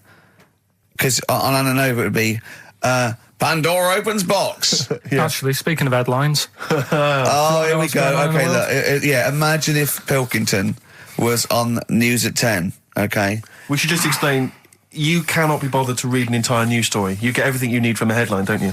Well, I think it's enough. I think if they did... Well, let's see if this is enough. Let's see if Trevor McDonald just read this on the News at 10, it'd be shorter and you get back to the football, whatever. Yeah, here we go. And here is the news at 2:15 with Karl Pilkington. Bong. Man who walks backwards around lake falls in. Bong. Chinese woman eats dirt. Bong. Man lives in rubbish dump for 10 years. Brilliant. Bong. Czech family says they've got a rabbit with 3 knobs. Right? Right. Done. Sorry, can you just read a little bit more of the Czech family with 3 knobs? Just about a family. Not read it to yourself. Read it out on there. Just about. He can't read it to himself. I tell him to read it to himself. We still hear it. No, he was, because I could see his lips moving. Go on. Just this fella who had 3 rabbits. Right, just think of this is Trevor McDonald. Yeah. Okay, carry on, Carl. Okay, oh, here's the news. Right, good, brilliant. Go on. There's a fella. He's got 3 rabbits and that, and then he checks them out. Right. Yeah. 2 of the rabbits have got 2 knobs each. Right. And he goes, that's a bit weird, isn't it? Sure. And they throwing them around, sort of chucking, showing them around the family and stuff, saying, look at that, that's weird. Picks up the 3rd one. It's got 3. Yeah. So they ate the 2 with 2 because they thought they best keep the 3rd one because a little bit lucky in that. Yeah. It is lucky. 3 knobs there, yeah. Now here's the sports news, and that's how it would work. Yeah, okay, brilliant. Well, read about the Chinese woman who eats dirt. I'm interested in that. That's it. That is the story, isn't it? What more do you need to know? It's Well, just I want to know a little bit more. Can you just embellish it? 78-year-old Chinese woman. She says she's 78. Makes you wonder. Yeah. With my theory. Carl's theory is that Chinese people don't age well, and so those Chinese people that are saying they're 112 are really only 33. That's why he doesn't want to be recognised, because he doesn't want to walk out from here into Chinatown. Yeah. It just says she's been eating soil for 70 years. She's ate about 10 tons of the stuff, and it's done her no harm. Kept her grounded. It's probably all right for you, isn't it? Because it passes through, doesn't it? Yeah. Well, they say, don't they, if you're having a kid, let it play in soil and that, because... well, that's to get it immune, yeah, to get yeah. But lots of, like, things with sort of birds and reptiles sometimes swallow soil and stones because it grinds up stuff, breaks down cellulose for them. Doesn't do any harm. All right, then. One more fact from this book for you, Carl. Apparently, officially, the Second World War is not over. It's not actually over because there's never been an official treaty signed between Germany and Russia. So it's still going on. Interesting or not? Not as good as the monkey one and the woman who eats dirt. And the Pete the Great and that. Sure. But, yeah, it is over, isn't it? Isn't it, though? That's what I mean about you annoying me with stuff that you go, oh, that's interesting. I don't think that is interesting. Okay. There was, what was it I learnt? What was it I learnt? Think of that as a question. Well, we're all trying to figure that out. Yeah, go on. Leonardo... DiCaprio? The painter. Da Vinci. He could write with one hand, draw with the other at the same time. Right. Yeah, that's good. It's all right. That's interesting, isn't it? Yeah, it's all right. Well, if you have an interesting fact for Karl Pilkington that you think he might be intrigued by, email ricky.gervais@xfm. What have we got coming up? What have we got coming up? More education stuff. Some good tunes and that. Yeah. And a bit of Outcast. Yeah. Outcast. Hey Ya on XFM 104.9. I'm Ricky Gervais. With me, Steve Merchant. And over there, Karl Pilkington. Now we've got a new feature. Well, I don't know if it should become a feature every week, Rick. I'm not sure it's got legs for that. But maybe in the absence of Rockbusters. Basically, I was looking through the pigeonhole, and we got a lot of stuff sent to us, a lot of junk, stuff we don't really want. And a lot of people, for some reason, they send us... Begging letters, a lot of that. We get sent a lot of CDs by people, bands, artists, who have not yet been signed. Maybe they've knocked something together in their bedroom, they got a band, and they just, for some reason, they want our feedback. They want us to sort of give them some thoughts on what they think, where they're going wrong, stuff like that. And I just thought, I was having to clear out, and I thought, why not just Give them a little chance, you know. Yeah. Just throw them a bone, Rick. Honest critique? Honest critique of some of the artists that sent us stuff. Okay, go These on are then. bands that have not been, they've not got a record contract. This is exciting. Okay, name the 3 bands Well, I'll first. tell you, no, we'll go through them individually and I'll hear a little snatch and then I'll get your opinions, both from you, Rick. I know you've been in the music business, you've got a good general knowledge of music, you've got good taste. Big time, and big also time. Karl Pilkington's views as well. Yeah.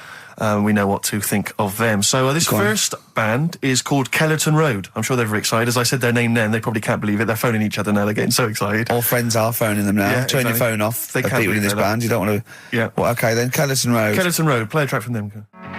So that's Kellerton Road. I think that's a track called Secretly. And looking on the back here, there's 6 of them in the band. They all pretty much look the same. They've got the long hair, the usual sort of look. What do you make of them, Rick? All right. Yeah? Quite like yeah, that? good, yeah.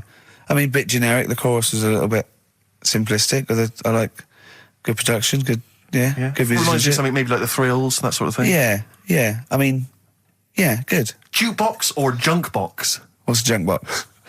It's just, I'm just trying to make it sound snappy. Jukebox or junk box? Don't, because you haven't got it. Don't ever stick to what you're good at. Okay.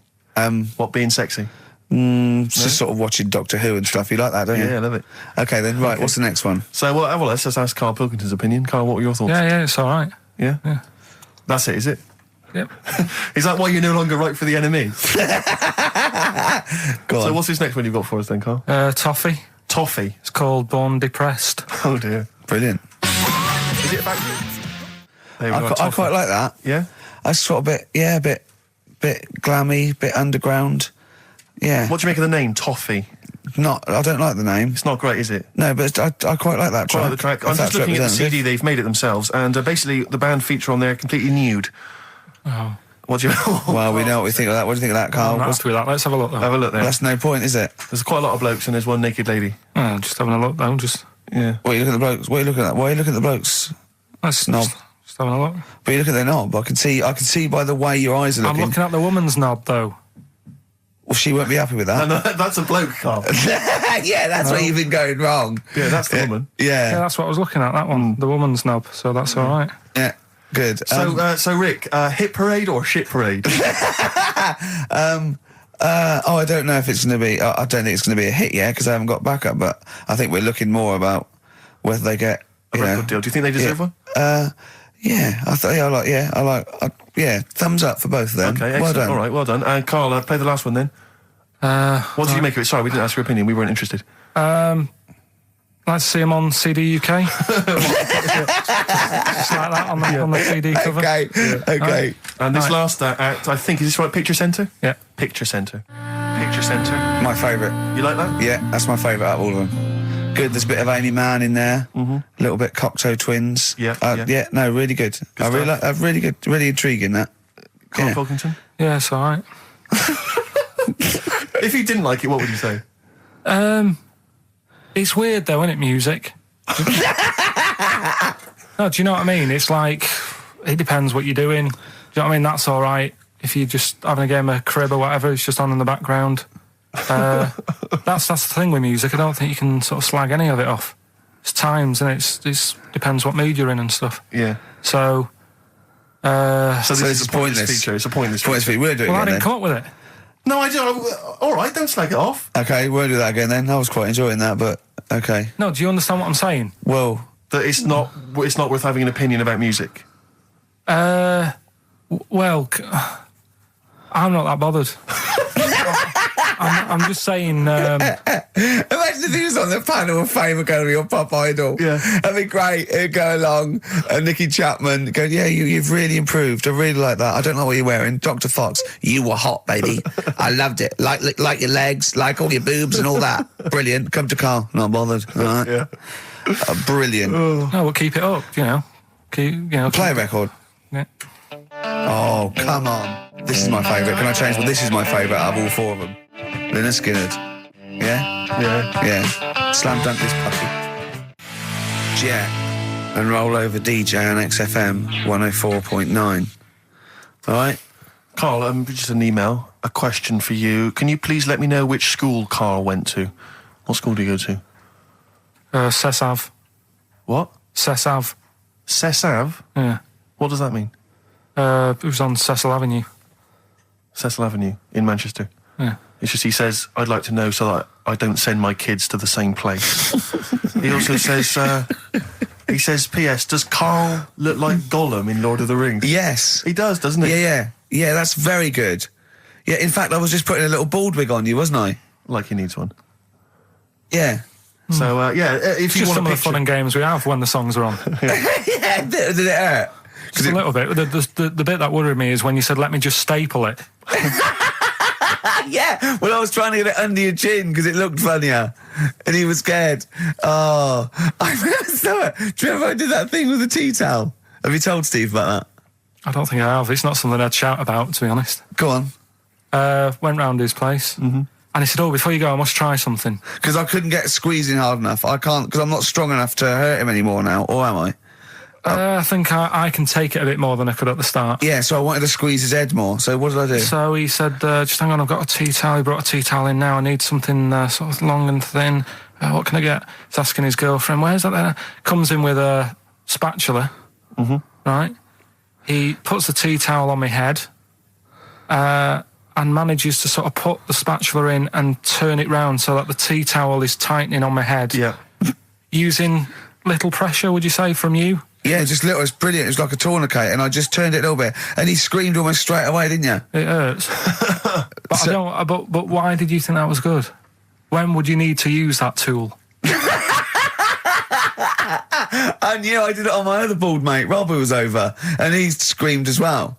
Because he just put a tea towel round, like a little bandana, just stick the wooden spoon down the back, just turn it, and it's even half a turn, isn't it? And it really... Hopefully children listening will be trying that on their friends. No, they won't. Don't try that at home. I've got another fact for you, Karl. It might be of interest to you. This is the final one. The ancient Babylonians had few... What? Can I just stop you there? What's a Babylonian? My head's gonna burst. What do you mean, what's a Babylonian? I've never heard of one. No, but we'll work out. What's an Evertonian? Someone who supports Everton. Well, or from? From Liverpool. Yeah, so what's a Babylonian? It's from Baba.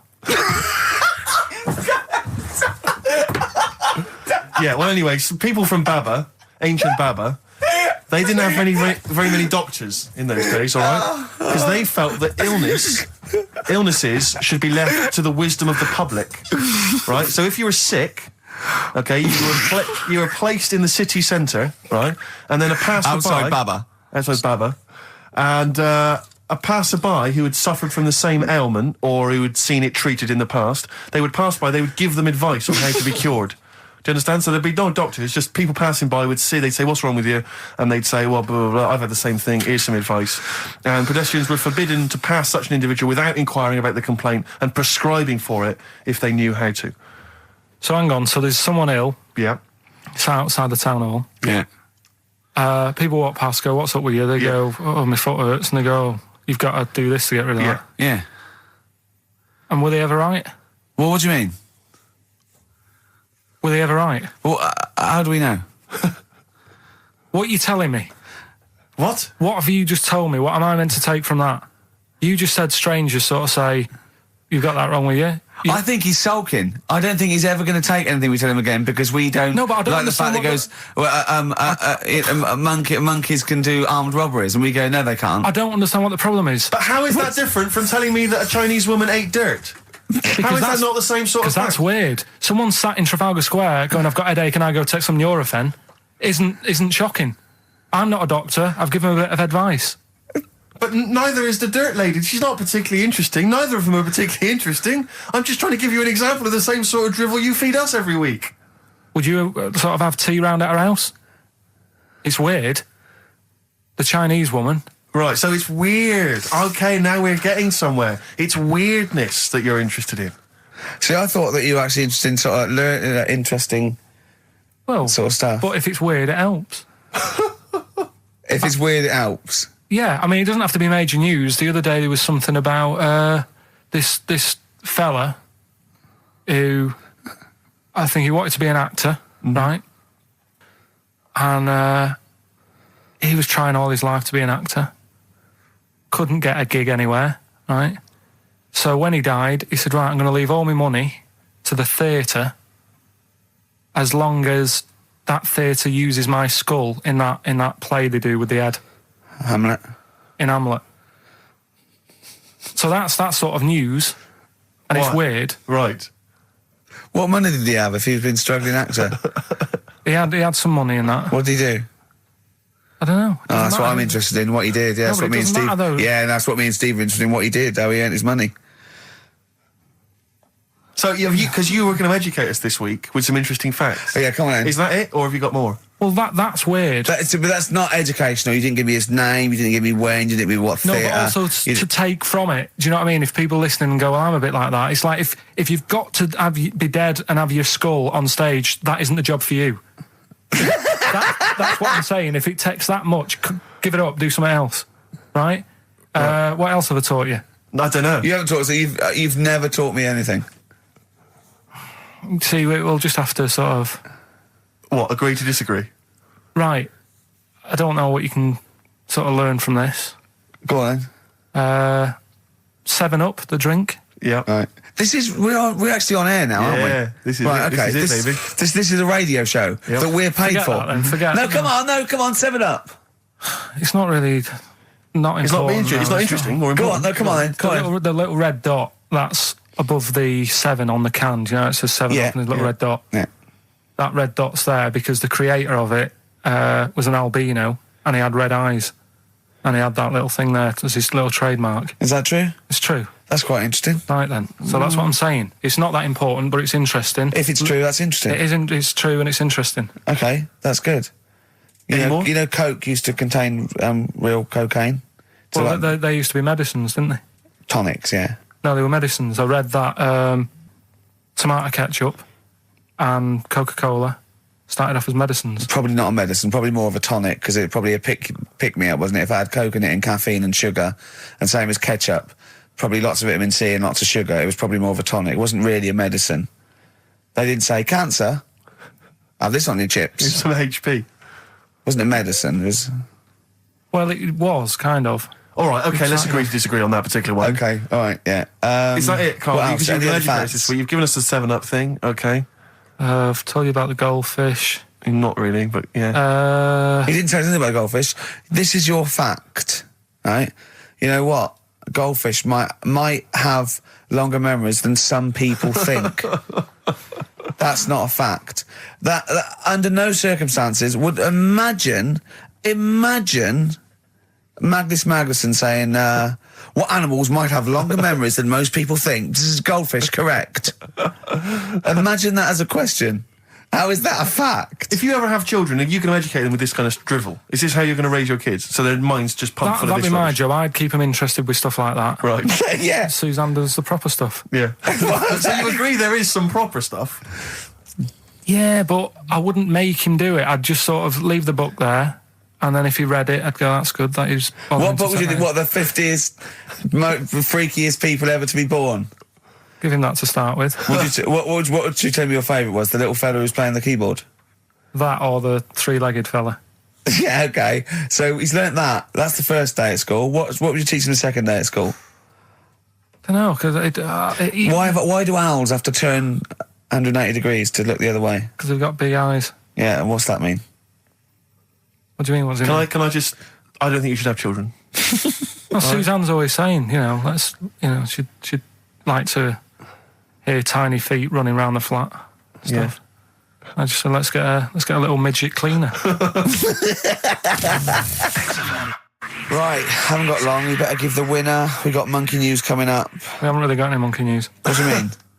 What do you mean? There's nothing going on, seriously. What do you mean? The last few weeks I've kept telling you. No, right. This really annoys me when you say there's nothing going on, because you call it monkey news, but it's not monkey news. You have stories, dubious stories. But shut up a minute. About it's always chimps, which annoys me. You call it monkey because they're apes, right? And it's often from the 18th century, so it's not news anyway. So don't tell me there's no monkey news what I'm this saying week. Is, if there's monkey news worth doing, I'll know about it. And there isn't anything, so let's leave it. Right, okay, you are going to give me some monkey news, right, I'm telling you, you are going to give me some monkey news, or we're not leaving. Right, well, my mum sent me some. Right. I got a little letter from her doing the usual sort of stuff, telling me what she'd been up to and that. It was a little thing about somewhere in Lincolnshire or something. Right, good. To do a bit of monkey throwing. God, what do you mean? Because some fella got attacked by one once, and sort of to remember him, on this certain day, they go, oh, it was today, wasn't it? And that fella got attacked by a little monkey and that. And the something about chucking monkeys about. That's horrible. I don't know if they're real. I think it's just like to remember. All right. But that's the only sort of stuff that's knocking about out there. But it's not. That's not. I've got my mum and news. dad on it, looking all the time for stuff. There must be more monkey news than that. There isn't nothing. I mean, there's bits and pieces. There was a bit about Donna Rare, how when she has a kid, she's going to let a gorilla look after it for a week or something. But apart from that, it's dead out there. True. Well, I don't know what that means. She's well, that's it. Apparently, well, it's not true. She's not going to let a gorilla look after a child. No, it is. Apparently, a fella works with them or something, and this is rubbish. It's not rubbish. How can she let a gorilla look after a baby for a week? Well, forget it. Sorry, have you ever heard her speak? Can I just give you a little fact here? Someone's emailed in for you, Karl. They've sent an interesting fact for you. I think you're going to be interested in this. Don't read it on the email. Let me read it for you. I think you'll be excited. An interesting fact from Karl. That's from Toby. He says, Attila the Hun punished some fella who annoyed him by cutting off his arms and legs. You'll love this. And stitching his arms back where his legs should be. And vice versa. Look at his face. Look at a little smile that's just cracked on his lips. That is the kind of fact you've been waiting for all day, isn't it? So go on, again, so... Attila the Hun, right? Some guy he didn't like. He cut off his arms and his legs, and he stitched his legs on where his arms should be, and his arms where his legs should be. Look at him looking at his body, trying to picture it. Yeah. I'll let it sink in for a little while, then I'll ruin it for him. Karl, what are you thinking? I'm just picturing it. Right, he would have died. It would have been tokenistic. There's no way that person could have lived through it. So it was just for Attila the Hun's fun. He probably put him on a stick outside his gate or something. There's no way in those days that he could have gone through complete limb amputation and... So would he have wore a jumper for pants? Who's the winner of the competition? From Walthamstow, it's Joe Ogden. Well done, Joe. You got the correct answer, which was what? The fella with two heads at number 50. Number 50. Is that it? Are we off? Yeah, that's it. Yeah. All right. Cheers. More of the same drivel next week. Bye. Bye.